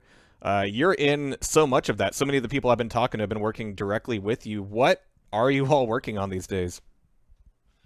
Yeah, I mean, to go back about being in everything, I'm sort of, Dave Oshry recently tweeted like, oh, hey, every retro FPS game is just Gianni Matragrano voicing everything, and I'm sort of the music version of Gianni Matragrano, where it's like, oh, it's that guy again. Great. But yeah, it's been an absolutely hectic year for me. I mean, this year has obviously been insane for the entire planet, but for me, it's like, I mean, it's sort of like, I don't know, I feel bad saying it, but this is like one of the best years of my life because it had to be good for somebody, It had to be good for one of us. Balance. There's got to be balance in the world. I'm wait until next year. Oh God, yeah. Oh, that's when the giant laser crabs are coming. Yes. I've been so incredibly lucky to work with everybody who's asked or chosen to work with me. I started doing this just because literally I didn't even do this for money. I just like want to do it. I love making dope songs or making cool shit or something like that, and I'm just like trying to just find people to just give it to, like hey, just like put this song in, this is cool. I'll like message YouTube channels like, hey, do you want like a song? I just like wanted to like do shit because I feel like, I don't know, like that you sort of need that drive anyways to get anything done, and now I guess people like what I do to the point where they want me to work for them. That's just, it blows my mind. It's insane to me. Crazy, right? And I can't state how grateful I am. But so yeah, I'm working at 3D Realms on many projects. Some of them have been announced so far at the show, and some of them not. So that will be seen in the future. But yeah, what is it now? Like 4 or 5 titles now that I'm in. Can you even keep track anymore? I certainly can't. Yeah, no. I hear something, I just assume it's you now. Yeah. There's as an Andrew Hulshult wannabe, I need to step up to the plate. It's kind of a yin and yang, relationship. Yeah, So yeah, I mean, there's probably been a lot of Viscerafest music playing throughout the show too. That game is a blast to work on. Yeah. That game, I just sort of have carte blanche, just like, hey, do something that like fits this, and I was just like, hell yeah, okay, I'll do it. And so yeah, it's always fun. It's always interesting how in the indie scene, like, there's a lot more trust in between developers, right? Like I as a composer can give insight or my insight on like gameplay or something, and they'll listen to me. Like, that's crazy if you think about it in like the larger sense of like imagine if this was like a corporate job and I'm a guy that's filling out TPS reports. Oh yeah. Imagine I'm filling out TPS reports and the janitor walks up and he's like, hey, you're doing that wrong. It's like, that's how it works. I mean, it's like true awesome. of indies in general, but especially of the Doom community, which is full of ancient grognards who all know better than everybody else. But it's a good thing. But it also means that, yeah, you can chuck like content at the wall and it'll stick. And with a lot of the people I've been talking to over the last few days, a lot of it is like you put a little bit of a leg out there for, hey, here's what I've been working on. And people will approach you and be like, oh, that's really cool. Can I help out? Could I use it here? Hey, could I borrow your blah, blah, blah, blah, blah? And I think some of the first stuff of yours that I heard was QCDE, which is a project that has far more like consistent content than it has any right to. You did like music tracks for a lot of the initial champions even. So it's like not only is there some like menu music or like a couple levels worth, you were doing it like for everything. And that album, I think there's like over an hour of music. There's like well over an hour of music in Quake Champions Doom Edition. So that album started out was just something. The way that album started was I was playing at the time. I was playing Deus Ex, the most recent one, Mankind Divided. And I just thought that there were so many cool ideas in that game. And also, it was 2016, 2017-ish era. Times. So Doom 2016 had just come out, obviously hot off the heels of Mick Gordon's Doom soundtrack, and I was like, you know, I just kind of want to do like a little tribute to Deus Ex, and so I sort of made like a Doom-ish, Doom 2016-ish style song in tribute to that, and I posted it on the Doom subreddits, and then I went to bed. So I wake up the next morning, and it's like thousands of listens on my SoundCloud, and everything before had like 10, and like Mick Gordon commented on it, and I'm like, what is going on? Are you kidding me? It's like, that was like the real big kick in the ass for me. I was like, holy shit, I need to do something with this right now. Like, I need to get this ball rolling. And so I immediately started working on an album. Like, every week I was like making a song for it, and I eventually amassed this album, and I was like, well, shit, what do I do with this? And then I was like trying to just like, okay, well, can I just like give this to somebody to put in their game?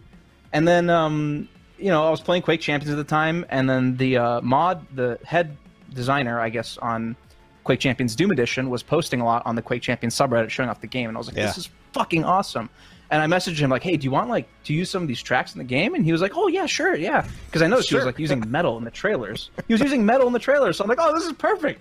Just use these. And then I started working with them more, you know, hey, we need a sound effect here. Hey, oh, we're coming out with a new champion. Can you do like a trailer here, there? Like I made like the Durandal trailer, and I got voice acting. I got voice acting done for that, and all the theme songs and everything. That was a huge, fun passion project. That was great. Doing a lot of things where there's nobody else around to do it, so it might as well be you.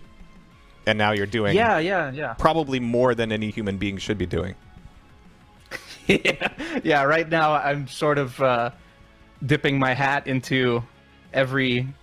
I don't know where that expression goes. Yeah, you've got like commercial stuff, you've got stuff you're doing for 3D Realms, you've got stuff you're still doing for like indies, you're still doing stuff that I think is just like a fun collaboration. Do you have fun anymore? Yeah, I don't know. I mean, I think I do. I think I have turned work into my time off. Like, if I can't even just like watch TV or hang out and do anything like that anymore. Like, if I put on a movie on Netflix, I'm just like sitting there, like my leg is like shaking. I'm like, no, I can't watch this. I just gotta like go back on the computer and do something else. I gotta map. I gotta do something. Yeah. Well, that's awesome. So, yeah, I don't know. I gotta. And I think that's going to keep going for you. I think even over the past, like, what, 3 or 4 years since, like, the QCDE stuff, there's been a lot of, like, breadth to what you've been doing. And, yeah, I just hope you can keep your head above water, which, you know, even if you do drown, it's the best way to do so, right? Under a mountain of work. Well, hey, I mean, look at this wonderful framing we have around ourselves. I think we're underwater right now, man. Oh, so. Yeah. Yeah. Watch out for that tentacle. Speaking of work, there. I had to animate those fuckers, and I don't even really like tentacles, but here we are. So, well, you did. So I can relate exactly with what you're talking about. Yeah, we're in the same boat, you and I. As a Quake mapper, I gotta say, could you put like the Quake water shader on that? Just to get those sine waves? I think I have to like push it, right, and just have like 4 oscillating frames and just stick with that. Yeah.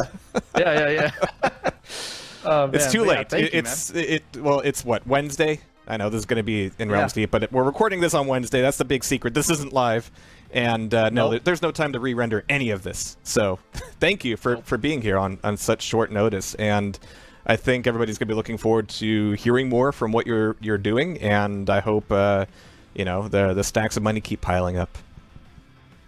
Oh, money! Wait, what's money? Oh, okay, never. All right, yeah, thank you, man. Yeah. But yeah, I think we're gonna keep the show rolling. But Marky, take care. I'll be talking to you soon. Thank you, Jahar. See you, everybody.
You have sparked my curiosity, but yet you're so weak.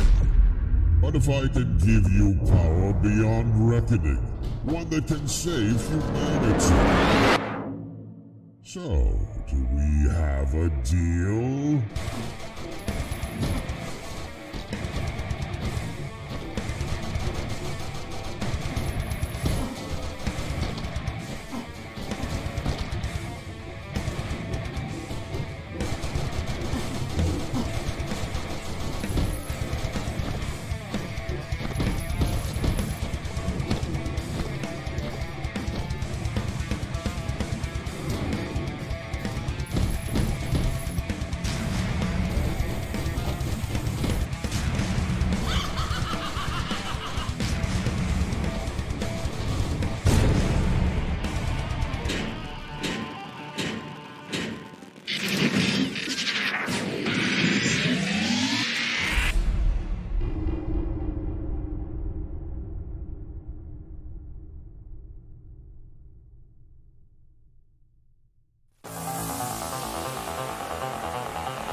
Big John. Yeah, that's me.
All right, and that is Nightmare Reaper Chapter 2 coming out soon, as all things do. And of course, with any sprite-based shooter, one of the most beautiful things is seeing the screen just packed to the brim with sprites. And Itburn, I've never seen so many sprites on one screen before. Can you explain this ridiculousness? What is going on in Nightmare Reaper? There's a lot of blood, a lot of sprites, like you say. I think Doom, the original Doom, could do better with like 10,000 sprites, but I'm doing pretty well. You could, I tested it yesterday. You can have hundreds of enemies at once. It's a game about killing these hundreds of enemies to rid yourself from them in your nightmares. I think that's going to be a common refrain with a lot of the games that we're seeing here at Realms Deep 2020. But you've got so much going on. You've got abilities, you've got crazy cool weapon interactions, you've got, combo shots, you've got a little bit of collectible stuff going on, and you're doing the artwork, you're doing the levels all yourself? I'm doing most of the artwork. I hired a very talented guy, Gaunt, in our Discord. He's doing the monster sprites. He's redoing all of them, and there's going to be a lot of enemies also. The game has a lot of variety. That's one thing I want from my retro shooters. It's not just go through the story in a linear fashion. There's a lot of complexity. There's a skill tree. There's all kinds of weapons. Weapons have stats.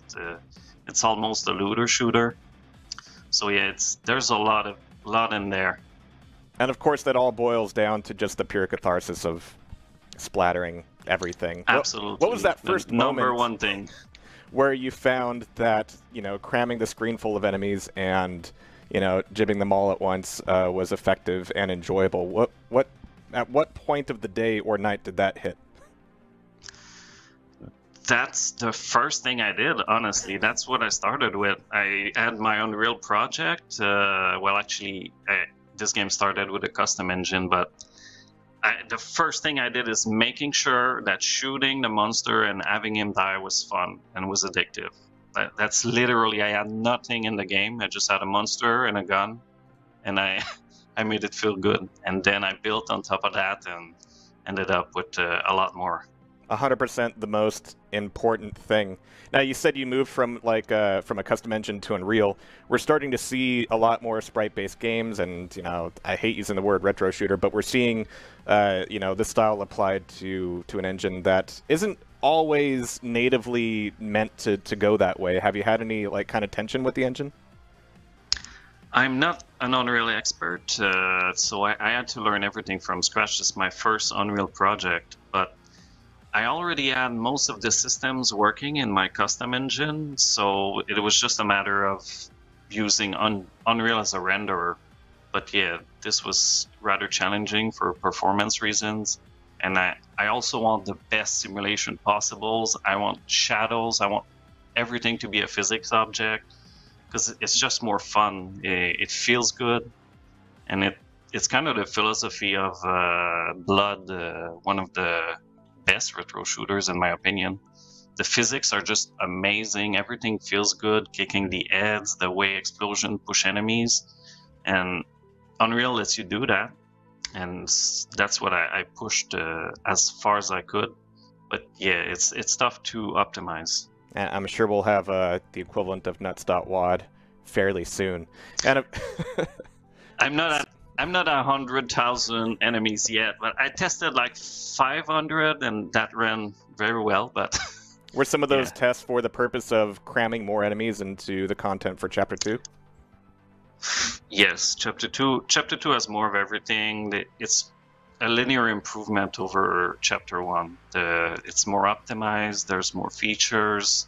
Chapter 1, I had to develop everything, the engine, all the code, all the features, and Chapter 2 is just taking that, making that better and crazier. Full steam ahead. Well, I can't wait to check it out. I'm sure everybody's going to be looking forward to playing it. Are you going to be doing a demo first, or is it going to be the full release dropping in everybody's Steam page pretty soon? It's just going to be a big bomb when it comes out straight up on Steam. But if you follow the Blazing Bit Game Discord, I plan to maybe have some kind of open test for fans. Sweet. I might need to sneak myself in there. Well, Itburn, thank you very much. We're going to keep the train going, and can't wait to check out Chapter 2 and beyond, perhaps. We'll talk to you soon. Thanks. Have a good day. Of course, I put a piece of candy in my mouth, right as the countdown started. Yeah. All right. We're about to see some really cool stuff. Absolutely. It's really going to be crazy. I just have one thing to say. Mm-hmm. Are you guys ready to get ludicrous? I'm just waiting for the chat to catch up. Right. All right, so we have a few really cool things to show. Yeah, I'm not gonna say more than that, but I think you guys are gonna enjoy what we have up next. So They already know. They already know. Let's do this.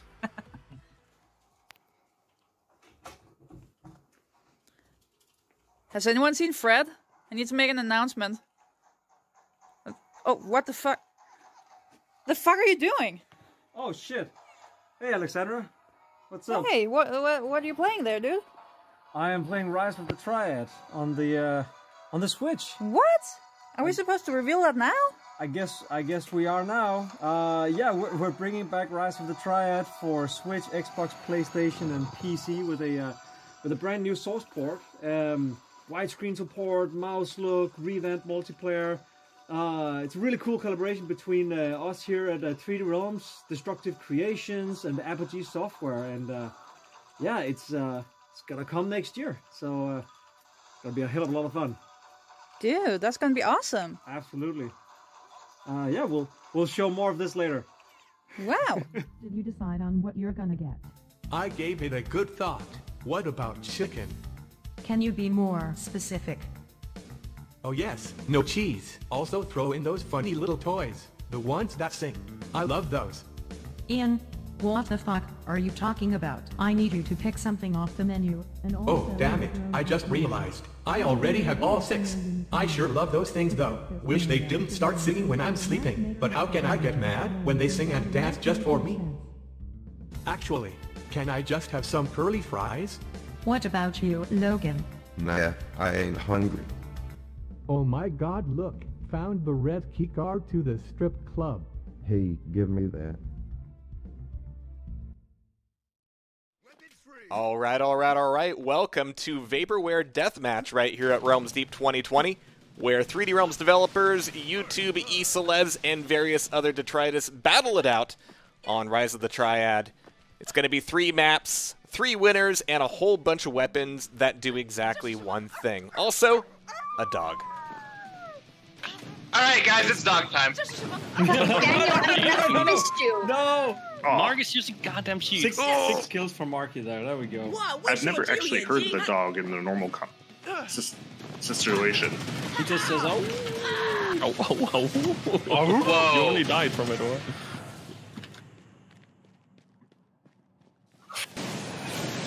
Good fucking luck. I struck you first. Oh, right. I can hit the switch here. Nice to meet ya. Oh. What the fuck? I thought I even triggered that too early, but guess not. Oh no! What the fuck is going on? What the fuck? No! Power of the drunk missile. Yes. Not aiming. No, you just shoot, just turn like 360 and just have fun. Spray and pray. That's how I play all games. Yeah, exactly. Oh. That's how you win at PUBG. I actually killed someone with Grandpa Spittle. You were camping. Wow. Hey, I got a double kill last match with Grandpa Spittle, so absolutely. Fred, I'm going to fist you. I swear to God. It's okay, Fred. Small hands. Oh, yeah. That is Motherfucker. All right, Oh I my, ready for the would you slam just dunk? I'm ready for the slam dunk. Yeah. Here we go. Get out of the room. Here we fucking go. Oh God. Damn it. Who gets the slam dunk with the firebomb is the true winner of this match.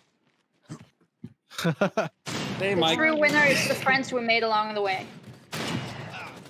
So we all lose. All right, slam dunk time. Come on. Slam dunk. Here we go. Hey guys, what's your favorite Baha Men song? Oh my God. Do you know what my favorite Baha Men song is? What is it? No, not yet. Not yet. It's there you go. No. I don't even know where the dog mode is. It's in the sewer somewhere. Your mom knows. Ooh. Fuck you, Daniel. I was killing our boss. It's not my fault. Oh you're my god, I got bad. the knife kill. Jeez. Alex, that was a naughty Someone joke. is. Oh, Fred, you were cheating up there. End of the line, camping. motherfucker.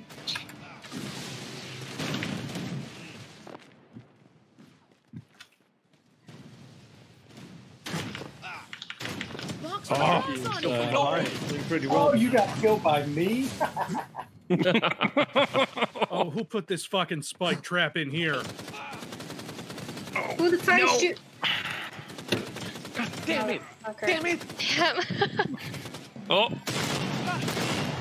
Death comes from everywhere. Oh, Jacob, no. Yeah.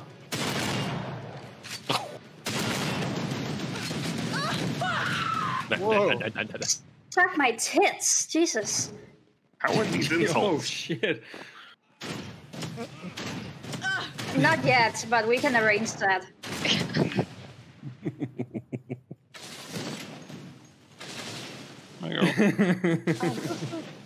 Oh no.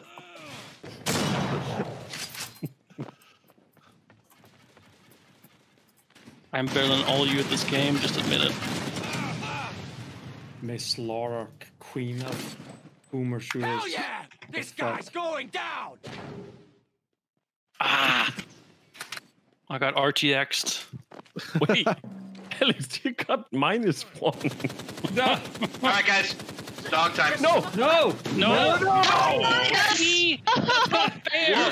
Woof! Woof! On fire. That's broken. Oh god. All right. Alex, what the fuck? I don't know. I don't shouldn't be fucking on know. top. All right, here's the best map. Here we go. All right. This You is say that about every fucking map. But hey, no, this is definitely not actually the worst map. Yeah. Out of those three, yeah, this is probably the best. No, the last map is good. Hey, everyone is spawned at the same point. Oh no. No. There we go. Die, motherfucker.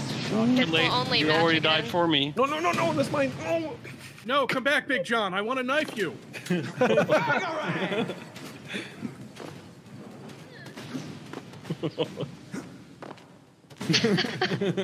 Oh, that's just mean. Oh no! You're welcome, because I knifed him before. Fred, I was so close to getting. Jeez. Oh. Double knife kill. Fuck you, Mike. Double knife kill. Double the pleasure. You had one round over me, and that's it. Ha! What the hell? Burn, baby, burn.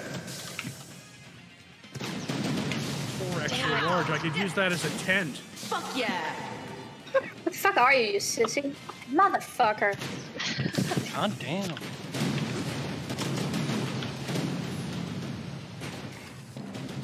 Now, if I remember correctly, the original Raw, you would get 4 points for falling on someone and crushing them. Right.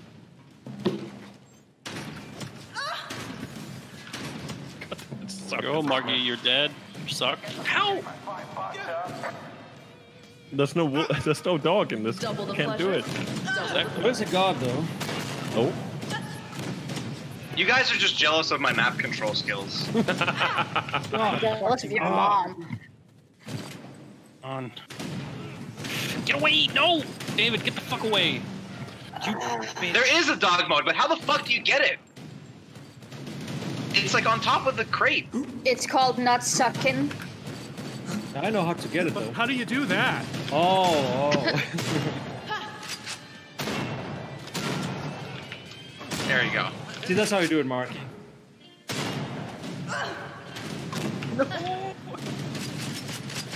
Stop being bad at video games. Oh my god, this map. It's great. Oh my god. I'm gonna throw up. No. Bloody business. It's my favorite kind.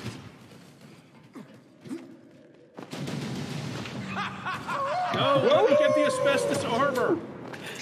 Fred, How are you doing the dog shit? God damn it. You guys have like this secret developer insight to like no clip into the dog mode spot. Come on. I don't know shit. I was hired like months ago. All dogs go to heaven. Oh. Fuck yeah. Hey, it's Kim Jong Un. I'm gonna take you with me. God damn it. Yeah, well, it's gonna give Kim you Jong minus point. Kim Jong Un was a high tier Kickstarter backer for this, so his life has got into the game. You're kidding me, right? Yeah. No. Eel. He's referred to in game as Penny the Woo. Yeah, I'm better than all of you. Hey, with a firebomb, even. Alex. I hate you, Mike. Oh, I hate you.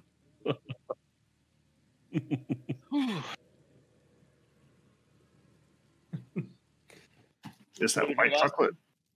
All right. Is this the last one? Mike J, I said I would only do that once. All right. Combat starts in 5, 4, 3, 2, 1. Fine, but you bring the knee Let pads. it free. No, motherfucker! Ah! Oh, no! Oh shit! Firebomb, get out of there! No. David, would you just? No, I won't. Damn it, Civvy. God damn it! Probability says I'm allowed one kill on the real professionals here. Probability. Good one. Oh, got you. Drunk rugged. That's not real kill. Shit.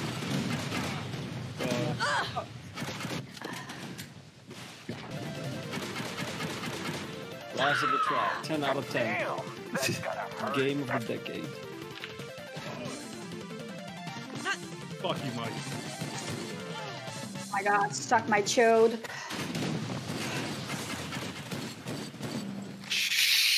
I think I'm just farming Scarecrow. I think Yeah, that's just that's winning on the back of you. Scarecrow. Holy God, shit! I'm so far. That spawned. That one's gonna You spawned right in front of my my wave of fury. There we go. Shit. Fucking Where the fuck are all the weapons? Yeah, I could just keep preparing for the market with no health. Oh, there we go. I spawned and killed the pistol. Like I have 16 kills. 15 of those are Scarecrow. Oh my god. There we go. Die, all of you.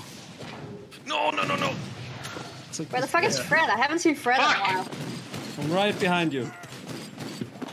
No, that's Daniel. Oh wait, no, there. Oh motherfucker. Oh. No, don't get it, don't get it, don't get it, don't get it, don't get it. Okay, I got it. Thank you. Okay. And then I'll just get another kill from Scarecrow. John, Yeah. That wasn't. Yeah, I spawned there. Damn it. No. Fuck. Why? Oh, that was so easy. Oh, No dog. 3 maps later, our winners are Marky Music, Barracuda, and Fred. Don't ask me what they've won. All I have are more questions.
Wretched! Hell yes! Hell yeah, dude. So that deathmatch we were playing earlier was pretty intense, huh?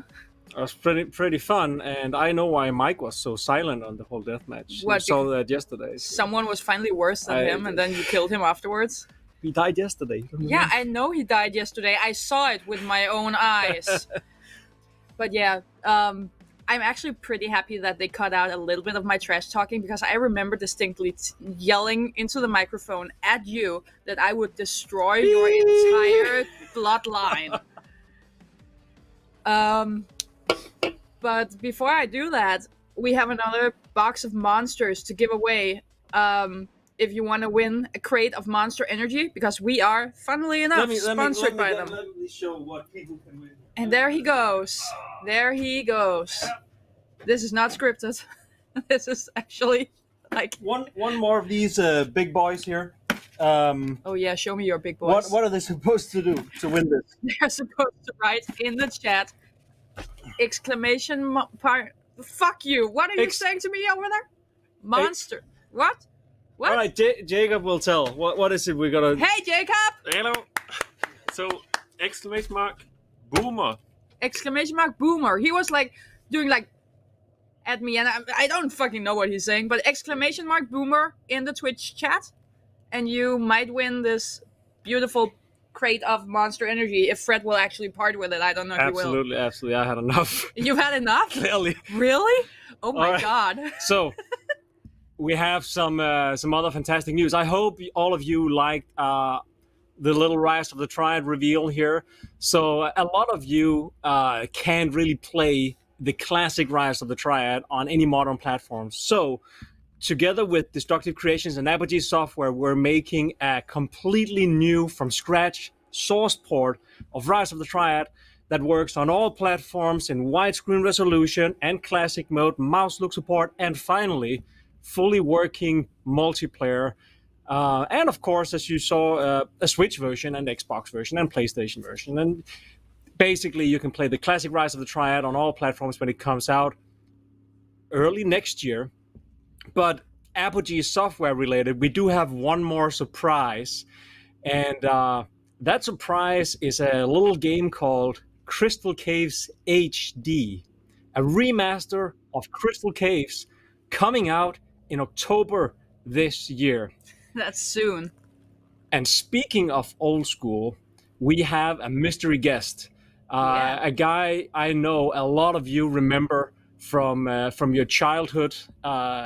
We're involved with a range of incredible games, probably some of the best games ever made.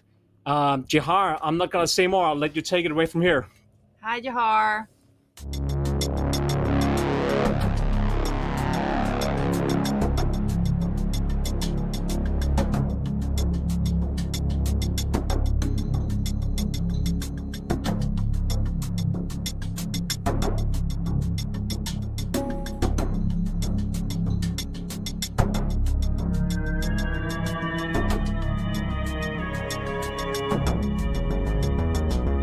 All right, you heard it here. Maybe not first at Realms Deep 2020, but you certainly did hear it. New tracks coming from Alex Brandon, who's joining us here today. The man who invented music and then put them in video games. How are you doing, Alex? I'm doing all right. I love that moniker there. Not quite what I would have chosen, but I will take it. I mean, you've been... Really cool. The fact that you're here is a little bit... at the same time groundbreaking and in theme with Realms Deep 2020, because Realms Deep has been showcasing a lot going on with 3D Realms, a lot of people kind of coming back into the scene. You've been doing game music for forever. Your bevy of titles just goes on and on and on, and you're still making stuff. Yeah. It started with Tyrion for good old Epic Games back in the day. We were talking with Apogee and good old George Broussard and Scott Miller, who then, did plenty of 3D Realms stuff themselves. We were talking with them, but we ended up with Epic, with Tyrion, and then that led to Unreal Tournament, and then Unreal Engine themed games like Deus Ex.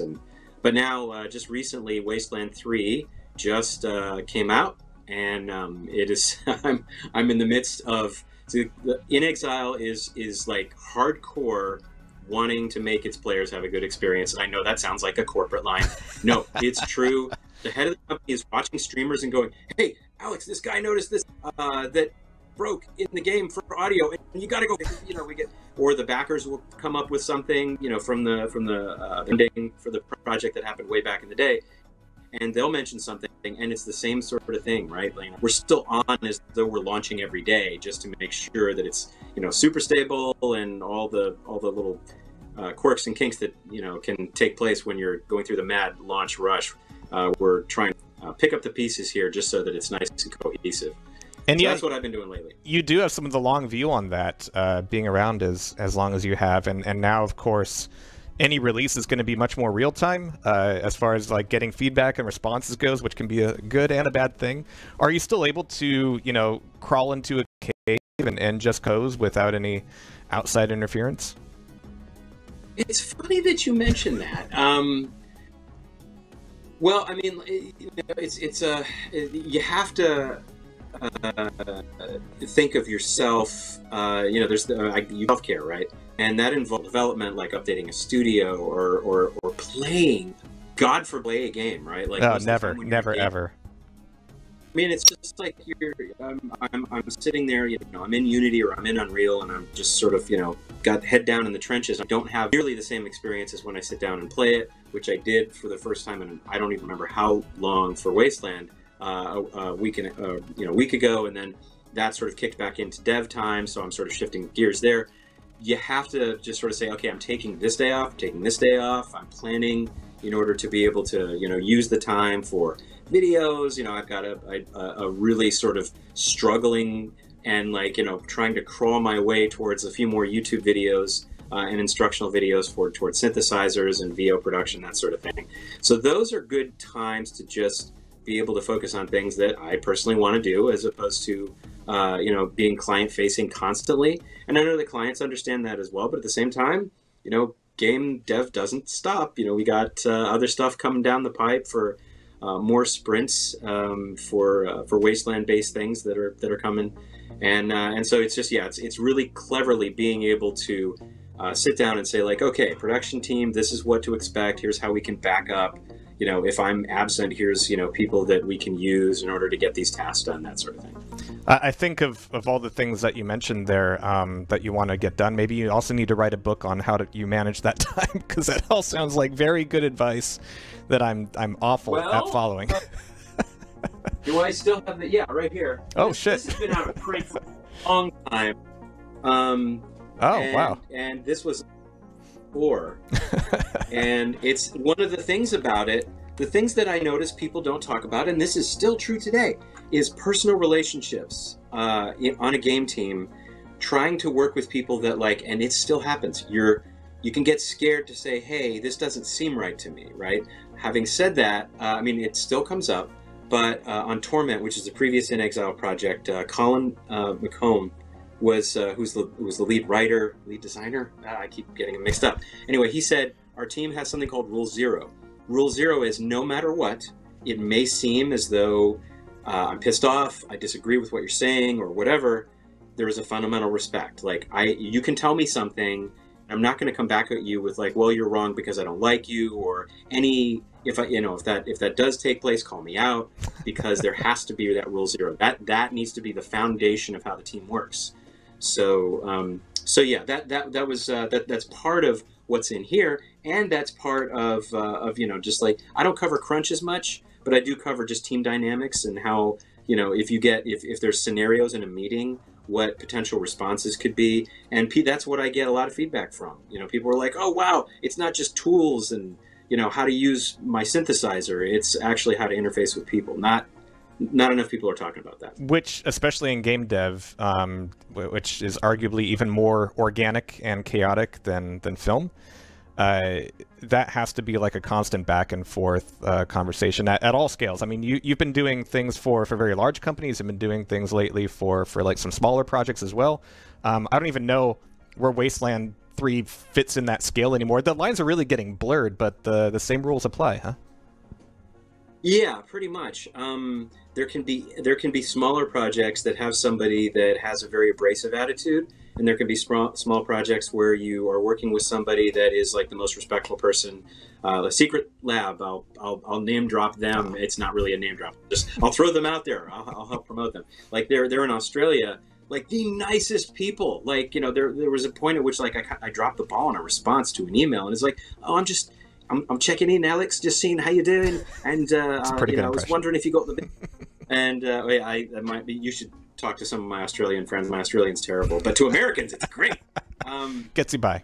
So yeah, they're super nice guys. But then there's other projects that I've had where people come to me and say like, "Hey, I need you to do a 15-minute recording for $50, right?" And I stopped doing that a little while ago. After a certain amount of games, a certain amount of work in VO, I just, my rates do go up over time. I've got a family with 3 kids, and I start going, okay, well, yeah, now my minimum is this. And they're like, oh, come on, it's just 15 minutes. I'm like, I hear you. It does. 50 minutes is a long time.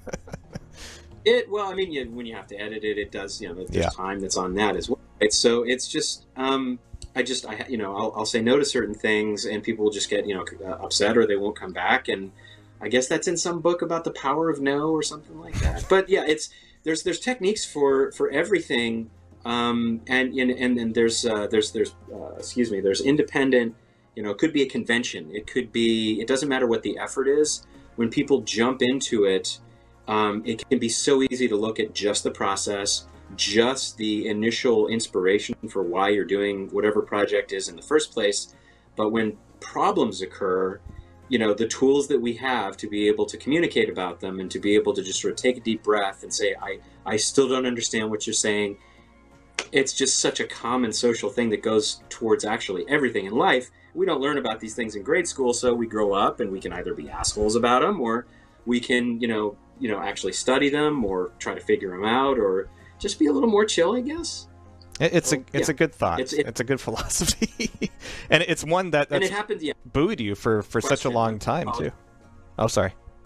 Yeah. I was gonna say I realized I hadn't really addressed what you said across the board from AAA to, it doesn't matter the project size. Wasteland did start off as technically an independent project when it first started, although maybe Deep Silver was involved at that point, which meant it could have been regarded as like AA at that point. Then when Microsoft came in, and it's more of a collaborative effort, more funding, more team, it was, you could have called it III or AA plus, or even AAA in terms of just how much effort was put into polishing and putting some new stuff in.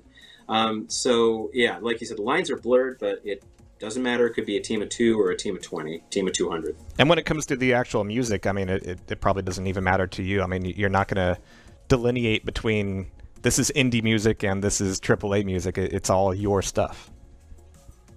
No, and it's funny too. There's people that can come across completely unintentionally as arrogant, and I think that what's his name, Austin Wintory, is somebody that is misinterpreted that way. I think I've heard, and I don't even remember who said it. They were just like, "Oh, the guy is such a," and I was like, "What are you talking about? He said nothing but nice things." It's because he has this wheelhouse that he operates in. And I just, the thing that I think maybe connected a very pale line or connect the dots or whatever was that he was like, oh, I don't focus on, synths or, old sound cards or things like that. I'm all acoustic. I'm orchestra, I'm piano, I'm guitar, I'm vocals, and how that can weave its way into whatever. I think there was some synth in Journey, but I think, he's really sort of decided this is where I want to be. I want to be in an acoustic space, and then people can take that and they can go just like, well, the guy's not, he's not being open-minded enough, or he's too egotistical or whatever. The internet. I mean, people take crap and they run with it completely in the wrong direction. There was another. I don't remember the name of the composer, but she worked on a Call of Duty recently. And she was interviewed at Pensato's place, but Dave Pensato, he's from Georgia, he's with this big mixing guy that has this whole YouTube channel, and he's got lots of hit records that he's done. he's interviewing her, and she said, I don't mix in the box, which means just on a PC. Like, she's like, I want hardware. I want mixing boards. I want, and this is thousands of dollars of equipment. And at that point, like, if I was a teenager, I'd just go, well, like, you piece of crap, you know, you just, all you care about is, you know, like, you're being like, you're all hot shit with the big equipment. So, yes, it's very easy, like, for, you know, during, you know, for composition, whether it's an indie project, like, yes, there's things we won't be able to do, like go to Abbey Road or whatever. But, you know, like when I look at something like that, usually the person approaching me says, I know where my boundaries are and what the capacity is of the schedule and the budget. So we just go from there. That's so amazing to hear. And it's somewhat thematic with what's been going on with the shooter genre, which is kind of what we're underlining here at Realms Deep BoomerCon, where once these newer games started coming out, it was a little bit fetishistic at the beginning. It was like, oh yeah, we're going to make it look like the 90s because the 90s are back, baby. And that has softened a little bit to the point where we're making these games and we're playing these games because it's really fucking fun. And I have to imagine that translates to the music too, where, you know, it's less about, oh, well, it's got to sound like this, it's got to be synthy like this, it's got to be, you know, it's got to sound like a MIDI device, it's got to sound like a Roland, and you just make something that sounds cool and fits with what you're working on, and it works. That's what was the original premise of Unreal in the first place. We started just looking at the concept art. Cliff was going wild with books by Rodney Matthews and Roger Dean, and saying, hey, we need levels that look like this, except they're completely unrealistic from a design standpoint, but just from an art influence, sure. And we were looking at that, and we thought, what would fantasy but techy and power music sort of sound like with this sort of inspiration? And that's what led to the style that we had, which it's going to sound egotistical. It's just I haven't heard it before, and I haven't really heard it so much since. It was heavily influenced for sure by Amiga stuff, so you can definitely draw a parallel there. The samples that were available at the time, the kind of sort of dreamy pads, and but also the drum and bass stuff for the action sequences and the combat. That all just that was already an influence for us, but we put it together in a game and in a different way that was sort of more of a sweeping soundtrack type thing that just sort of developed over time to a degree. Some of it was completely random, but yeah, the real challenge to games is always, how do we do something that just doesn't sound like your average techno electronica / orchestral score, which, if you play a fantasy game these days that's AAA, chances are it's going to sound, really lush and gorgeous, but also goddamn boring. We've heard it, yeah. Oh, we went to Abbey Road for this. Definitely have heard Abbey it. Road for that. Yeah. And it's the trailer music problem. Okay. Yeah, we got to get our heads out of, the George Sanger, who, the fat man who wrote like a lot of really amazing game music back in this day, called it Sleeping with Britney, which is the term for recording with an orchestra. It was the dream, if we've slept with Britney, then our career is done, right? Like we've achieved our summit goal. Now it's like that was true in the 90s because that's what we were reaching for, in order to get something that sounded like a film score.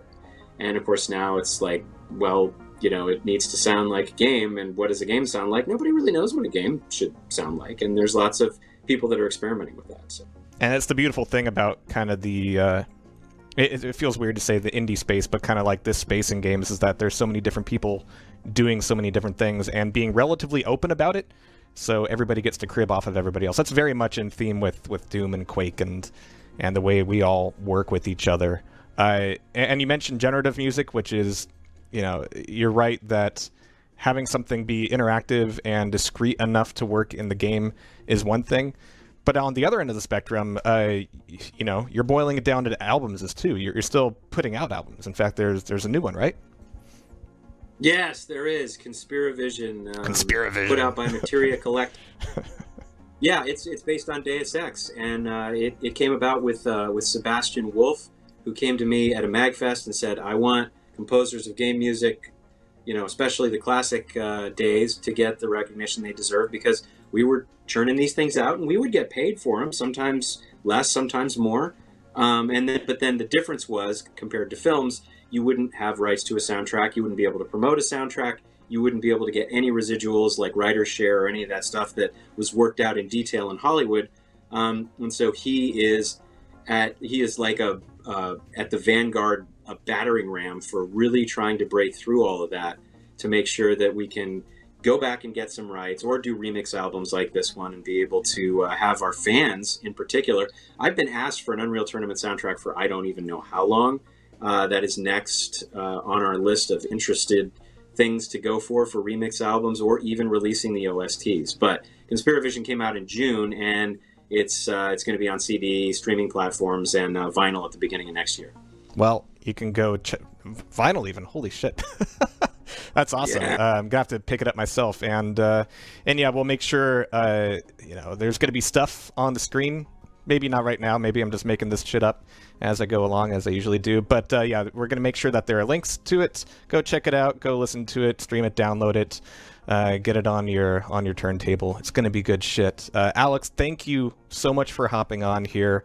Realms Deep is absolutely chaotic, but it's chaos with the soundtrack, and you've provided so much of that, man. So thank you.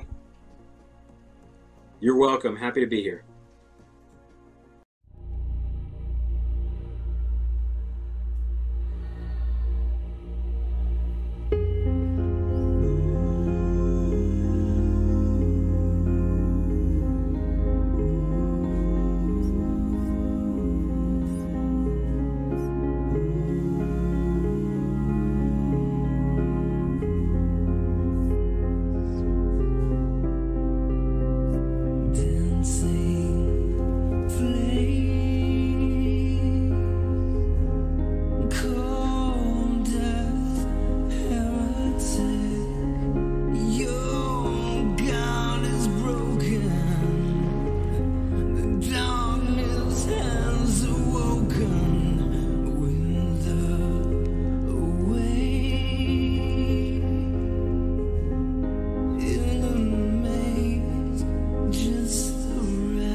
Oh, I didn't realize it was actually coming to Steam. That's really exciting. That's like the third or fourth Doom Engine game that's getting a release that way. That's really exciting. Scumhead, thank you for joining us today.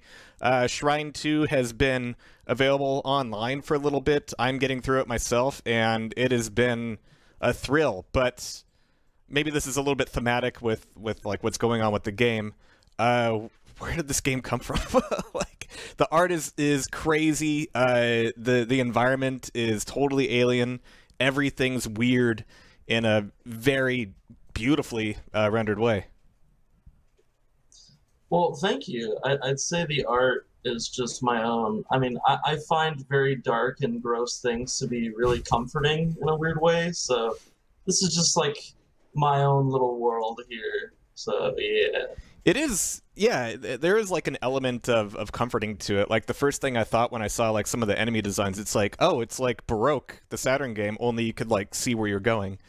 But but there is like a weird like juxtaposition between like the color palette, which is very, you know, 16-bit-ish, and the actual like design of stuff, which is, like you said, like your grenades are really squishy bottles of Mountain Dew, and there's guns that fire bugs, and there's holes everywhere, and it's awful, but it's also very colorful and happy. Yeah, for sure. In terms of just like the color palette, it's just I look a lot of old school pixel art, and that's a big inspiration. So you don't see a lot of pixel art trying to get gross. It's often very like sort of yay, happy fantasy stuff. So I wanted to make things nasty. So. And every weapon, you do a fantastic job of making sure that every weapon feels like it's some part of that world, even if your avatar isn't necessarily. I haven't figured that quite out yet. Like, am I a stranger in a strange land? Is this supposed to be weird to me too? It's weird to me as a player. What's going on with the player character? Well, he's a skinless man who is skinned alive by some weird angel, so I think he fits right in. But I know the feeling. He's his own little. He's this goofball guy. This little goofball guy, and the first thing you get is that, you know, that melee bone shard claw thing, which is awesome. It's like the second game we're playing this year, I think, where there's like a jump dash mechanic with the bone claw. Was that a total coincidence? I really enjoy it. Once I figured it out, I was like, oh, you use this for actually like getting into some of the secrets. Yeah, I'm not sure. That was more of my programmer's idea, so it would be more of a him question, but I'm all for that. I think dash mechanics and more movement abilities in retro FPS games is always welcome. Yeah, absolutely. That goes back to a lot of Doom mods that have been scattered throughout the years. You mentioned you were working with the programmer. Was this found kind of through the Doom community? Yeah, he contacted me one day, and he is a brilliant dude who just makes every cool thing happen. So you can attribute most of like the really interesting functions of the weapons to my programmer Mango. Mango, so, yeah. Cool. Yeah, that kind of seems to be the theme with especially the Doom community. Is you start working on something, you throw a few screenshots out, and then suddenly you're getting support that you might not have expected to get. How long were you kind of working on it as a solo project? Well, Shrine 1 was completely solo, and then I was working on Shrine 2 for about a month and a half, and then I tweeted something on Twitter, and it blew up a little bit, and that's when Mango came along, and we did a little trial run, see how he did, and he did freaking amazing, and he's way better at me in most things with the engine, so it was a huge blessing. Yeah, the weapons feel great. The enemies actually have some really cool like behaviors with the weapons. There's some of them like you definitely want to freeze them. The dudes who come back a random time after dying, that's a bullshit enemy. It's absolutely evil. So I gotta freeze them. Yeah, which is why you freeze them, and yeah, you only get like a few levels in before you're like, oh, that's definitely the idea. So yeah, that definitely is something I enjoy is kind of discovering weapon and enemy interactions. And even though everything is still very brightly colored, I'm still terrified of like every corner I go around. You almost have like this Sandy Peterson thing going on where it's like, you know, one environment is not super detailed, but it's like very strong in like a couple colors, and then you open a door and suddenly it's this completely different shift in the palette. Oh yeah, absolutely. A lot of my visual goals with the game was just you're constantly being introduced to new and weird areas, and I just don't want the player to ever get bored of looking at one aesthetic. You know what I mean? Mission accomplished. Yeah, it's been it's been absolutely fantastic. But it's been out for a little bit. You mentioned it's going to be on Steam, which is a huge accomplishment. I think we're happily moving into an era where people will just like pick up a shooter and not really care what engine it's on. And sometimes, especially these days, like GZ Doom it's just a good tool. Absolutely. I am glad that the stigma of Doom mods, reaching out more is kind of waning, because you go a couple years back. I mean, I feel bad for the Hedon dev. He sort of was the vanguard of this whole movement. So thank God for him. He really broke the ice there. So shout out to my boy. Yeah, thank you, Zan. And I think it's going to open up the floodgates. I think there's going to be a lot more of this. Not everybody is like you, where you're able to like just hand draw everything in the game, but I'm excited to see what comes next. What's next for you after this? Well, once Shrine 2 is out on Steam, I'm working on a Metroidvania in the engine. Ooh. And because Metroid Prime is a classic, and Metroid Prime 4 is not coming out anytime soon. No, so you're gonna beat him. It's my turn. And I think you'll just have to reboot it in about 4 years and hand the development to somebody else. Yes, of course. But yeah, it's called Vomitorium. That's my next project. It's an FPS Metroidvania set in a world inspired by Zdzisław Beksiński. So all my favorite words, and yeah, I could definitely see some of his influence even in Shrine 2 a little bit. Oh, I'm a humongous fan of that guy. Every time I try to pronounce his name, it comes out a little bit different. So hats off to you. He's got a weird name. But absolutely awesome stuff, and yeah, I can kind of see the colors already. I cannot wait to see more from you with what's coming out with Vomitorium. Look for Shrine 2 on Steam. Even if you've played it, pick it up anyway, because we're getting on this train of just making Doom mods and Doom TCs just a thing everybody has. Fun for the whole family. Full of bugs. Bugs and gross things. That's where it's at, dude. Well, Scumhead, thank you very much for hopping on. I think we're going to keep rolling with the show, but I'll talk to you soon. Awesome. Thank you so much. Shit, we're live. Hey, that was amazing. And you know what else is amazing? Iron Fury is pretty amazing, right? You want one of these? Then you have to go into the chat and you have to write Caco Bell. Absolutely. Yeah, because giving away a few copies of Iron Fury for the Switch. We like to give away stuff. Is there anything else we can give away? Yes, I think we have something else we can also give away. Really? We have Wait, seriously? I didn't mean to. Caco Bell. All right, so really? The Iron Fury Founders Edition sold out a long time ago. Yeah, like you can't get that online anymore. No, it sold out, I think, within a few days last year when we announced it. We have a copy here. Yeah, like one. And I'm thinking that we should also give this one away. Is it still in plastic? Oh yeah, this is sealed and everything. And what the fuck? Just to let you guys know what this includes, it has a floppy disk with the game on it, as a USB flash drive.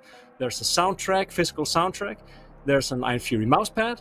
There's a 6-inch bombshell figurine, a sticker set with the Iron Fury bowling bomb on it.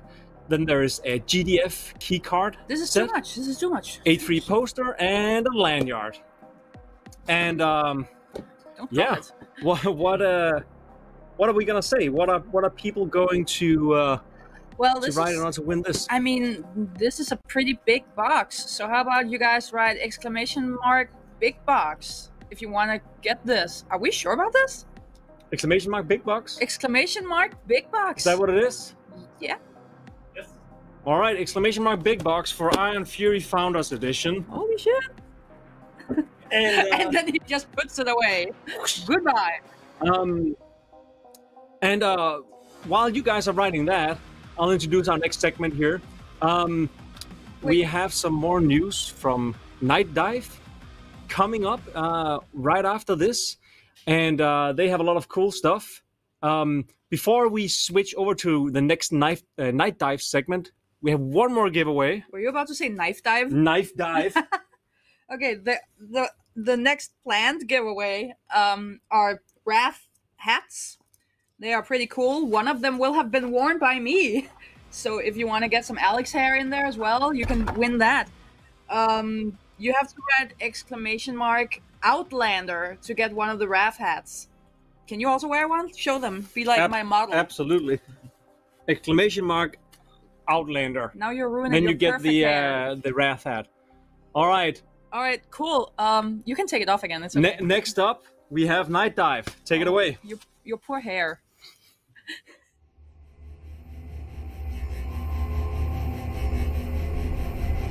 For over 20 years, System Shock has been about immersive gameplay, trapped alone in space, pitted against a rogue AI Shodan and her army of grotesque mutants, cyborgs, and rampant machines. It was also known for its gory hallways and gruesome enemy deaths. I am Benjamin Swinbanks, effects designer at Night Dive Studios and the lead designer behind System Shock's dismemberment system. For the remake, we've taken this to the next level with a custom-built dismemberment system that allows players to rip, maim, and explode enemies. These are all designed in close collaboration with the original conceptual designer on System Shock and the Bioshock series, Rob Waters, who also joined us at Night Dive as lead conceptual artist on the remake. Each enemy is sculpted to have multiple breakpoints and damage zones, letting players for the first time see what's inside a mutant or behind the metallic panels of a shockbot. These sculpts are based on original high-resolution sculpts from our lead artist, Jed Wall, another System Shock and Bioshock veteran, and our lead game designer and art director, Evelyn Mansell, along with other talented members of the art team. After these assets have been modelled and textured to match System Shock Remake's signature art style, they have to be loaded into the Unreal Engine and set up using our dismemberment system. To achieve this level of fidelity in a small team, new pipeline tools had to be developed in order to account for the wide array of enemies players will face aboard Citadel Station. The Shock Pipeline Limb Amputation Toolkit, or SPLAT, allows artists to quickly iterate on how limbs are set up on characters inside the Unreal Engine, placing particle effects like blood and gibs for the more meaty enemies, or sparks, flames, and smoke for damaged robots. It's also here that we define parameters like per limb health and custom breakpoints. The end result is a visceral experience that stays true to the original game and expands on it. There's plenty more to show you in the future, and we hope players enjoy maiming, blasting, and tearing up their enemies as much as we enjoyed making them. Thanks for watching.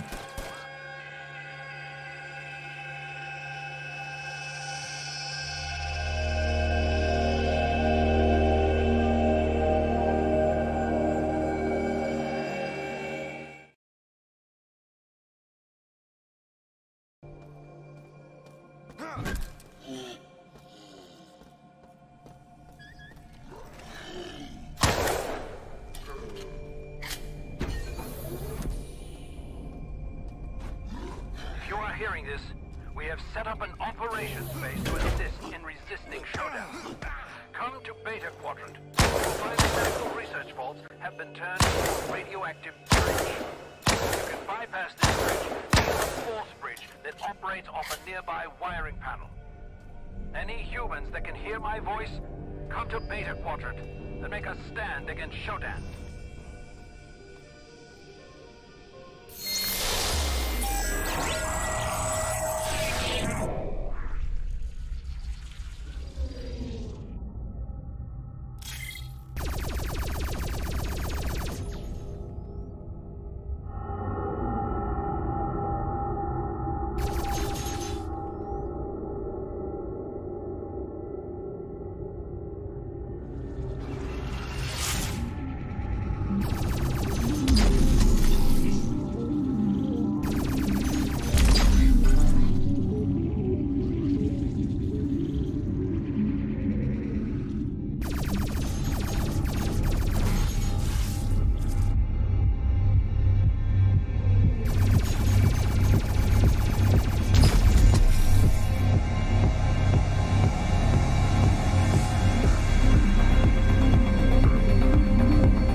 Let's start from the top.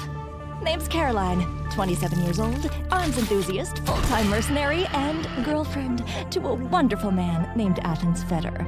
Been hoping to propose for a while now, but unfortunately work's been a bit slow, meaning rings aren't exactly in my price range. Thankfully, some warlock twat named Chromune has acquired a rather hefty bounty on his head, and killing him was in the job description. Apparently, he's good chums with a bunch of gits who run some kind of illegal science gig called the USC, and word is he was last seen heading toward a base they just recently cobbled together above the Earth. So the plan's simple. Break in, kill the target, collect my pay, and get home in 3 days, just in time for date night. Now, let's get this bloodbath started! Oh, the god of destruction! Dinner time! Oh, baby, let's make a mess together!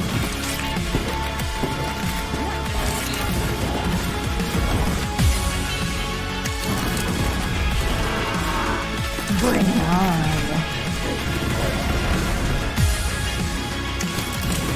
That's right! Get on your knees and pray.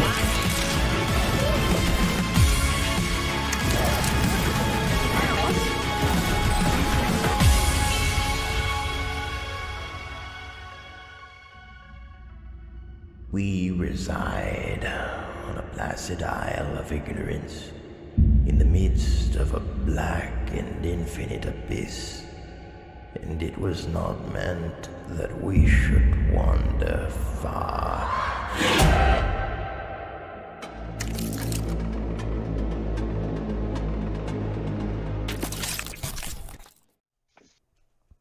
Well, here at Realms Deep 2020, there's very little we love more than a throbbing purple first-person shooter, and they don't get much more throbbier or purpler than Viscerafest.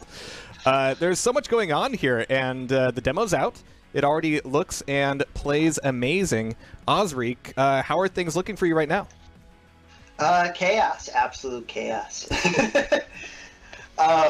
It's been really busy lately, between trying to manage everything that we're trying to get done with the demo itself and looking how we're going to be moving forward, and as well as just basically when we launched the demo, I would say we were kind of unprepared for the following we were going to acquire, as well as everything that would follow up in the process of setting everything up, because shortly after the demo launch, everyone was like demanding a Steam page, and everybody was screaming at me that, hey, well, how can we support you? And I was not prepared for 2,000 people to join within the span of about 2 weeks. Yikes. We didn't have any moderators at the time on our Discord either, which was just the best. And so I was, and on top of that, I work a full-time job, so I was scrambling to get everything done. The classic indie dilemma. Yeah, how much energy do I have left to put into this thing? Judging from the art and the music and the gameplay especially, apparently quite a lot of energy. Yeah. So I've been working on the game for over 8 years. I started working on it initially when I was 12, which was back in 2012. It's the first game I've ever made, and for me, it was just a case of I wanted to make sure that when it was eventually made public and people were actually able to play it, I wanted to make sure it was actually worth people's time.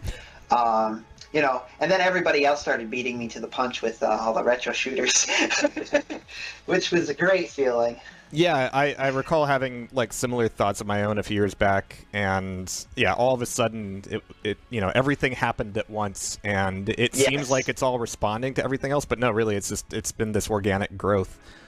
Usually the refrain in the mapping community is never release your first work, but over 8 years, I'm sure it doesn't look anything like what it used to, and in fact, it's probably a very different beast now. Well, you know, like I said, when I started when I was 12, I had literally no game dev experience. It was literally just, hey, because I was working, like I mentioned earlier, I started initially making the game in Blender, and at that time I wanted to get into 3D animation, but and 8 when years ago, I found Blender out, sucked. Sorry. yeah, no, it's fine. But yeah, and then I was like, oh, this thing is a game engine. You mean I can make video games with this thing? And from there, it was more so, trying to figure out what the game was going to be. And I'd say roughly about 2014 is when the game first started to look like what it does now.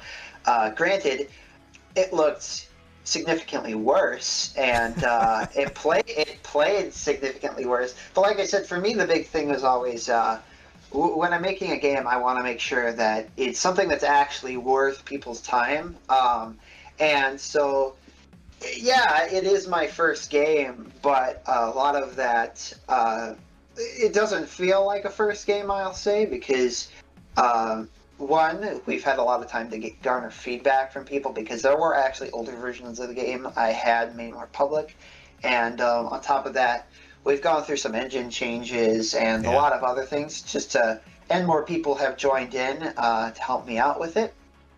And yeah, like I said, for me, just the biggest thing is making sure that I make a game that people actually want to play, and thankfully, like, the demo has really taken off. Yeah, you even mentioned in your kind of blurbs there a lot of things, and I guess one of the... It's a good problem to have, really, with all these shooters coming out, is like, how do you differentiate yourself here? And a lot of them, yours included, kind of differentiate with just, like, a very unique art style, very unique kind of soundscape, and you're also throwing in some other elements from some other genres, some, like, Rareware-style stuff. Yeah, so there's a bit of a collectathon element in Viscerafest.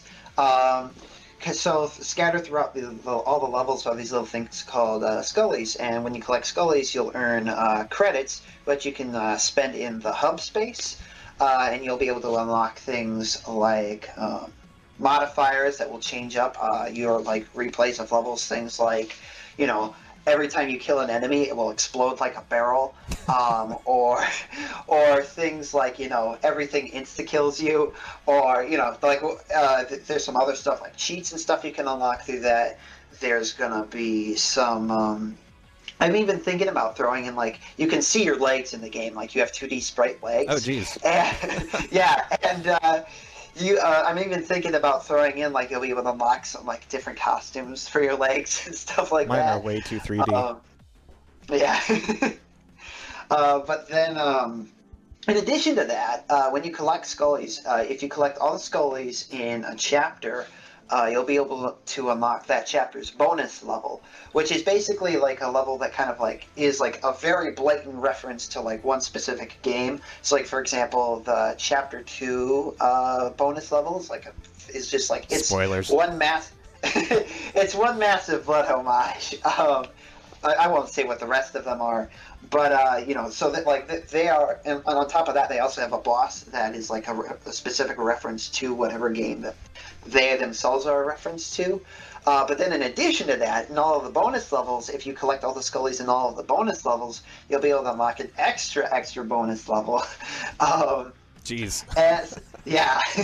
I mean, incentives for secrets are always important. It always felt like the more first-person shooters kind of devolved the item loop as far as health and ammo and things like that go, regenerating health, ammo coming from monsters, etc., the less need there was to cram secrets full of cool stuff. So anything that means more secrets and level design is always good with me. Well, and that's the other thing too, though, because in Viscerafest, one of the big core things that for me was resource management was one of the biggest. It's one of the reasons why I love retro shooters so much. Yeah. But I feel like no games really take advantage of it. Is you have limited ammo and limited armor and health and stuff like that, but so rarely do you ever have to worry about those things. And in Viscerafest, we're balancing the game in such a way where you're constantly having to be conscious of how much ammo you have, and it's something that's constantly at the forefront of your mind. That's so good. It's music to my ears, really. And the way we're balancing secrets and stuff is you know, like in the levels, you will always have just enough to scrape by, but if you play poorly, you will run out of ammo. And like, we're not afraid to punish the player for doing that. Like, if you're not playing well, you know, you're going to run out. And that's actually something that scales with difficulty as well, because on the harder difficulties, there will be more enemy types. Or not more enemy types. There will be more enemies in general populating the levels, but the ammo counts will not change. So the ammo is effectively balanced for the 4th hardest difficulty. The 4th difficulty in general. There's 5 difficulties. It's balanced for the 4th difficulty, and then, like, you know, as you go down, like, less enemies will be there. So there will just be less things for you to shoot. So there will be more ammo, but in general, like, again, we want players to really be forced to think about, like, what they're using their ammo on and where. So that way you're not just mindlessly running and, you know, using your shotgun on everything. And, you know, like, what weapon you use on who is very important, because you don't want to use, like, your super powerful uber weapons on the weak guys, because then when you actually get to the big guys, it's like, oh, well, now I have to, like, sit there and pepper them with my weak weapons, and I'm not even going to have the amount of ammo I need to bring them down with that. I mean, you mentioned Blood already, and in a lot of ways, it's kind of how Blood was balanced from difficulty to difficulty as well, where it became like almost a different genre of game as you bump the difficulty up. And you're right, a lot of games, especially after a certain game called that rhymes with Bathwife came out. Like, the genre was different, and I think for a long time everybody assumed that all FPSs were the same genre, which is kind of silly. It's like assuming that everything that's a side-scrolling game is the same genre when really they're not. And there's kind of this rediscovery of what made some of the earlier shooters unlike anything else that came after them. Well, even then, though, with, like, the original Doom, it's like, and Quake, you really didn't have to worry about your resources at all. Like, the game was always feeding you, like, more than enough to get by. That changed a lot with, you know, people making their own levels and kind of experimenting and becoming very intimate with how the mechanics of the game worked. Kind of like, you know, in like, Mario Maker, people are using the items. It's the same stuff. It's the same game, but they're using them in ways that are much more aware of how the game actually works. Yeah, but going back to what I was saying with secrets, though, kind of the way we handle secrets is it's like, it's kind of your way to tip the scales in your favor, where when it comes to, like, ammo pickups and stuff like that, it's like, it's your way to get, like, a little bit of an edge, where it's like your reward is having to worry about ammo less. Yeah, that's the stuff I really look forward to, and the fact that you're able to kind of crystallize it and define it clearly is incredibly gratifying. A lot of games did it kind of by accident, but if you're aware of it going into it, that just makes things all the much better. And Viscerafest is going to keep getting better. What are you thinking for release time? Beyond the demo. The big question. See, the big thing in regards to release is just going to be, like, what our lives look like, because the biggest issue for us right now, is me and a fellow dev, Elijah, who goes by Fireplant Games. We both work full-time jobs, and that's very problematic in the space of actually making a game. If we can get into a position where we are actually able to work on the game more full-time, like, I could easily see 2021 being, like, completely doable. But we'll hurt your word to it. Well, again, like, the issue is that even going to happen? Because there's not really an easy way to slide into a position where I can make money purely off of doing this in a capacity that I would be able to live off of. And same for him. Like, because it wouldn't just be one of us, it'd be the both of us. Even just... The market keeps growing, and you know, things like this event kind of show that that the audience for these games, they really want this kind of shit, and there's no end to that glut. So again, I hope, you know, things go well for you and for all of us. But in the meantime, everybody check out the demo. Viscerafest is available in the capacity that it is. A lot of the stuff that you saw in the trailer, can go check it out. And again, thank you for joining us here. We're going to keep the show rolling, but have a great day there. Indeed. You have a good one as well.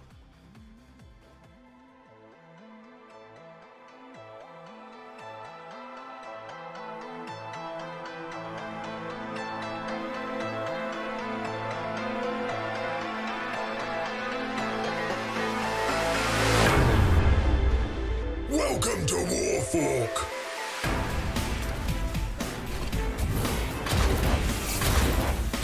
Take their flag.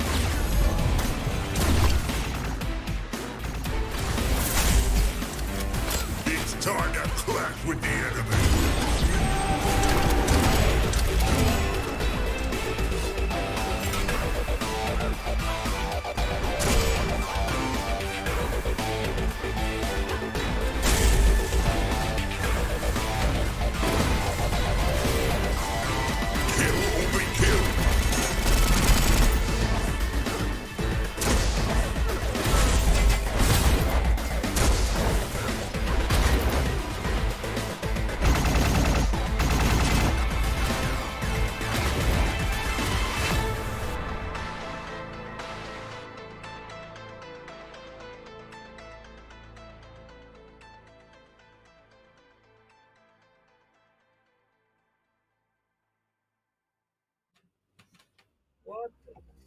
Yes. So that was Warfork and Viscerafest. Alex, what do you think? It was pretty cool. Like Viscerafest, I've been looking forward to for a long time. So yeah, Yeah, it's really cool. Good to see more crazy female-driven shooters. Holy cow, Yes. that game looks insane. Like just crazy protagonist, like crazy gameplay. Really, yeah, Absolutely. super cool. And music by Michael Markey. Yes. One and all. Absolutely. All right, next up, we have a very special guest. Oh, it's already spoiled. It's in the corner. Jaha. All right. The one and only John St. John. Take it away. And now, introducing John St. John. Here we are at In the Keep at Realms Deep. We've got John St. John. Hi, Very everybody. happy to have you here. We also are joined by Fred Schreiber of 3D Realms, obviously. And then we have my video engineer here, Hadikant, who also does all the artwork for the podcast and basically everything. He's the superhero here. And also, most important thing about him is that he's a John St. John super fan. So we brought him in to... is that right? No. You're embarrassing him, Ty. Jeez, I didn't mean to embarrass you, but he, Mom, he you're literally embarrassing me. He actually cried when I said, "Yeah, you can Oh, be there." fuck off! He turned off his dildo. He turned off his microphone and went and cried on his girlfriend's arms. No. What happened was I was like, "Hey, hun, guess who I get to talk with?" She's like, "John St. John." I'm like, "John St. John." She's like, "Well, that was just make her wet? And she was just joking. And she looked at the screen and said, "That guy doesn't look anything like Duke Nukem. Shut up." Yeah, well, it's been John. Nobody was gonna say It's been that. since '96. Yeah. No, time passes. This is what Duke looks like at 60. The first thing we really want to get into, John, is how you got into voice acting in the first place, and that's a long story that involves, from what I can tell, radio broadcasting and a whole bunch of other shit. So, can you just tell us what sparked that interest in you? What made you want to go down that path in life? Yeah, and only 2 or 3 arrests. No, I started out as a baby DJ in North Carolina when I was 14 years old back in 1975. And I just got a wild hair up my ass one day, went down to the local radio station, asked if I could have a job, and they put me on the air. And after 2 weekend shifts, they put me on full-time. And the rest, my broadcast history goes on for 45 years. When I was recording as a production director in San Diego back in 1994 or 95 is when I met Lonnie Manella. And she's the one who first introduced me to voice acting in video games. And Duke 3D was pretty much the first game I did. So, lucky me. So, let's back that up ever so slightly. Were you already doing voices as a kid? Were you just like one of those silly kids? Oh, like yeah. Were you the funny guy in the classroom? Oh, yeah, class clown for sure. But Saturday morning cartoons was what really inspired me from the beginning. And I would do, you guys don't remember these cartoons, I'm sure, because you're much younger than me. But there was a cartoon called Frankenstein Jr., and he had a giant robot who'd go, "Okay, Buzz." So I'd be doing that voice and like Snagglepuss, exit stage left. I had all of the characters and Yogi Bear and all the cartoon characters that I watched. Love Yogi Bear. All the Hanna-Barbera cartoons. Yay! Boo boo boy! Yeah. This may come as a surprise to you, but us, this generation had Boomerang, right? So, me and my dad watched all that stuff. Every Hanna-Barbera cartoon was already part of my kind of schema going into the world, and I'm really happy to know that we at least have that in common. So we do. And then as far as getting into radio goes, I was inspired. My three mentors, well, I shouldn't say mentors, but my inspiration, Mel Blanc, first of all, because of his incredible talent. Gary Owens, who was a disc jockey in Los Angeles back in the day, and also appeared on the TV show Laugh-In. And I enjoyed watching him on Laugh-In saying things like, "Never put a cobra in your neighbor's shower," you know. And George Carlin, who in 1975 had an album called FM and AM, and he did a bunch of different radio characters, including some on wonderful Wino Radio. And I used to impersonate him, and I sounded like this back in 1975. So all the kids at school said, "Dude, you should be on the radio." Went down to the local radio station, asked for the job, and got it. But those were my influences mostly. Okay. When you take that influence and you walk into a radio station, you say like, "I want a job." Did you have an audition, or did they just say like, "Get after it, kid. Go do whatever you want"? Well, the program director was actually on the air. He buzzed me into the building, and I walked in. His name, by the way, was Jimi Hendrix, right? Yeah, Jimi Hendrix. And I said, "Hey, I'm the kid who called you. I want to be on the radio." He goes, "Okay, what I'm going to do is go down to the basement. I'm going to have you record an air check for me." And I said, "What's that?" And he walked me downstairs during a news break, and he showed me the console and two turntables and a reel-to-reel machine. He said, "Put these records on, talk them up to the post." And I said, "What's the post?" He said, "Where they start singing. Don't talk over the singing. Record a few of those, let me hear them." So I spent 4 or 5 hours down there during his air shift playing with all this equipment, figuring it out. And at the end of his air shift, he came down and he listened to the tape and he said, "Okay, you're on next Saturday morning." So I did a couple of weekends, as I said, and they hired me full-time. So my parents were very cool in agreeing to let me do this, because my air shift was 7 to midnight, and I signed off the station at midnight. And I'm in junior high at this time. So what would happen is after dinner, my father would drive me to the radio station each night. And then at midnight, my oldest brother, who had already graduated from high school, would come and pick me up. And this went on for about a year before a big FM station about an hour's drive away hired me away. And so then I'm in high school driving an hour back and forth every night for a 10 p.m. to 2 a.m. shift. And my parents said, "Keep your grades up and you can keep doing that radio thing." And that's how it all started for me. What kind of music were you playing, or was it mostly talk radio? How did that? No, the first station, WJNC in Jacksonville, North Carolina, was the format was called MOR, which meant middle of the road. I was playing Anne Murray, Barry Manilow, ABBA. Yeah. And oldies mixed in from the Beatles and the Rolling Stones, it was that kind of stuff. And then the first FM station I went on was a top 40 station that was playing the hits of the time in the mid to late 70s. What were the hits of the time? Let's see, you had My Sharona by The Knack. You had, remember Daz? No, by Brick? No? Yeah. Kind of a disco song. So disco was still alive, but there were a lot of ABBA hits, and there was Lynyrd Skynyrd and Molly Hatchet, a lot of Southern rock, because I was in North Carolina at the time. So that was the kind of music. South Alabama represent, man. Sweet home. I love Lynyrd Skynyrd. Wait. Are you from Alabama? Yeah. Where? Mobile. Okay, so do you remember the Rude Dudes on WABB? Yeah. When you were a kid? I mean, that would have been when I was very young. St. John and Matthews, the Rude Dudes. You listen to me, dude. I'm gonna call my mom. So WABB has since gone away. It became like a Christian station there for a while, and then remember the owner Bernie Dittman? We called him Barney Dickman on the air. He passed away several years ago, and after he died, the station sold off, and I think went Christian rock or something like that. It's insane. It's WABD now, if I remember correctly, and it's like no way top 40 pop station. Wow, what a shame! It was a great radio station at one time. I mean, when I was on it. That was for my mom's generation. That was the channel. That was like everybody listened to WABB. We had top ratings. We did so well. I went straight to Philadelphia from there, which was huge in my career. What did you do in Philadelphia?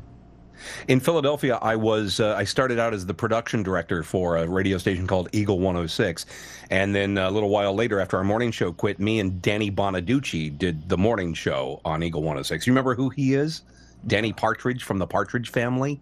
Oh, that Danny Partridge. Yes. That I remember that from my childhood, back in the hundreds, back in the 1900s. Let's loosen up here a little bit. Right. Mm. Yeah. More So- iced coffee. And you roll through all this radio stuff, and then how did you get the invite to come do some video game shit? And Duke Nukem was the first game you work on. Pretty much, yeah. What was the original pitch?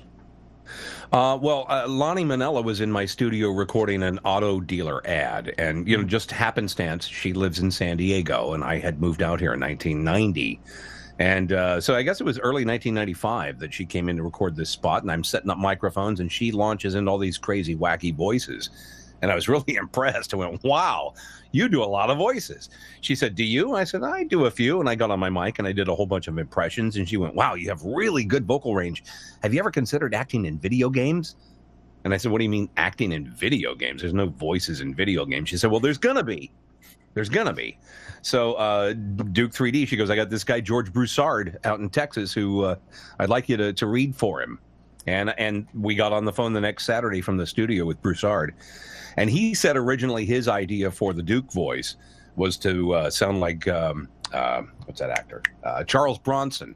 And I went, "Oh, Charles Bronson. You want him to sound like Charles Bronson?" And he goes, "Maybe not." And Lonnie said, "No, think Dirty Harry."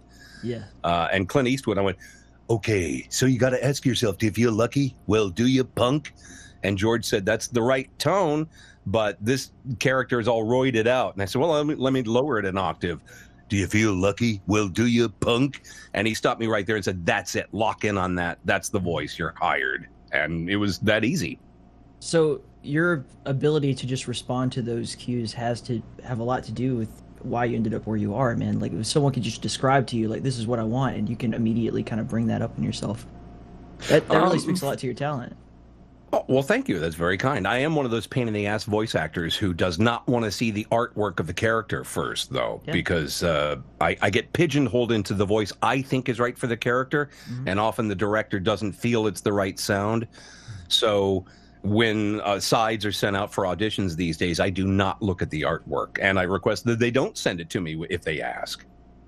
I think your versatility is one of the key things about why you're doing so great. You mentioned, you went to Lonnie and you did a whole range of different types of voices. And I remember when we met the first time, and back in 2015, probably, to work on Bombshell, you also instantly nailed Dr. J.S. Haskell. And then after that, with Brad Rogers, you just instantly nailed Dusky, because it was, for you, it just came naturally. I think it took 5 minutes in each call for us to just tell you, oh, this is what the character is like. And he comes from like for instance, Dusty was like, okay, he's from, Boston, and he's like this rude-mouthed type of character who is like sick and tired of being old, kind of like Bender for Futurama, and you just nailed it. And I think that's one of the things that really categorizes you as a great voice actor. I think it's more like the direction. I think it's from you guys. I mean, I can make my voice do things, but you're the ones who say, we need it to sound like this, and then I do whatever, and you guys seem to like it. So it takes a village to raise a John St. John. Like, you got to have everything. You got to have good direction, you got to have good production. And I'm still so immature. Isn't it great? Fantastic. And as we all know, like, there's great voice acting in really shitty games, and vice versa. And there's really shitty direction and voice acting too. I mean, have you ever seen Evil Zone? Have you ever played Evil Zone? Where I'm sounds like a game we need to play. It sounds fantastic already. I love the name itself. Just Oh, the direction was so bad. Play the game sometime if you get a chance, and check out the Danzivar character. It's just terrible. I feel like shit for having done it. Oh, you did that? Okay, we definitely need to play it now. That sounds fantastic. Oh, yeah. Evil Zone. Fred, let's buy the rights to that. Yeah, absolutely. Do it. Evil Zone. We're going to make a sequel or a remake. I'll co-invest. Yeah, where I get to self-direct. That would be awesome. Yes. That would be fantastic.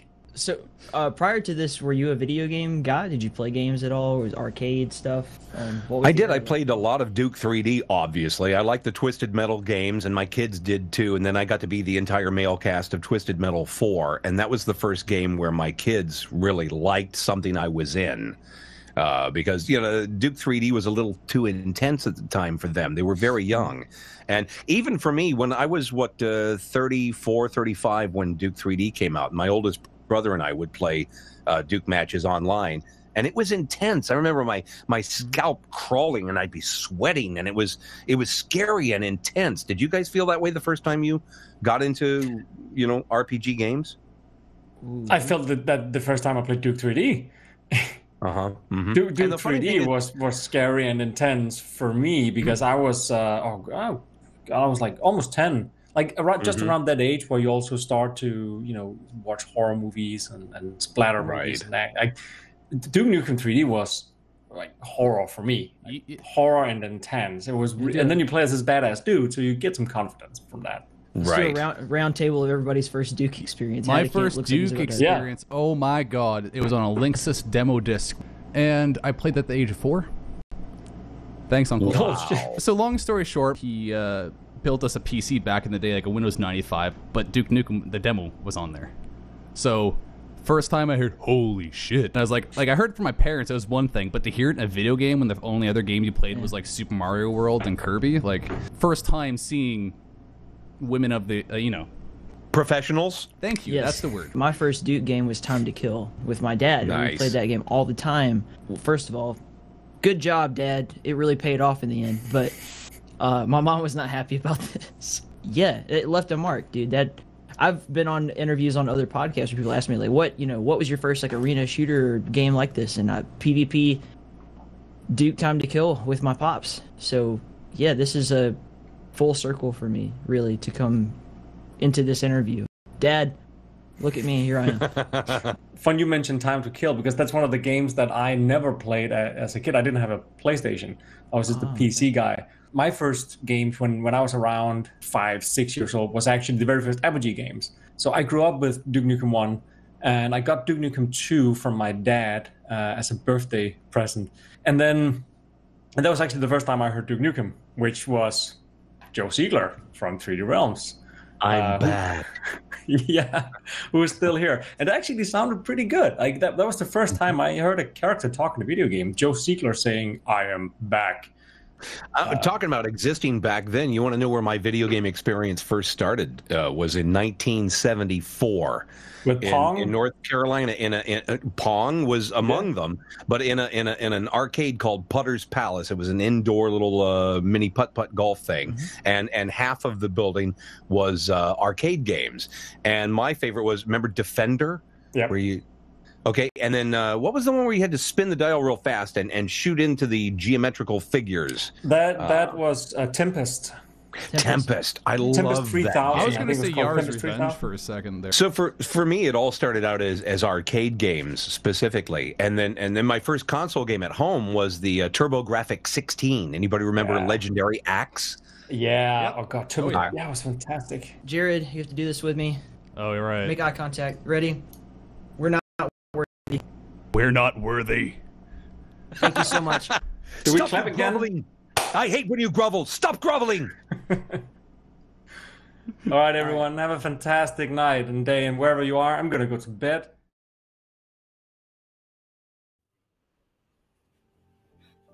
That's it, guys. That's it for Realms Deep 2020. Absolutely. How about we say cheers or something? Cheers, everyone. Cheers. We hope you had a good time watching all these fantastic shooters, all these fantastic reveals, world premieres, incredible guests. Before we completely end the show, we have one last surprise. Before that, let's everyone say, see you next year! See you next year! Take it away, Jahar.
Jahar, goddammit!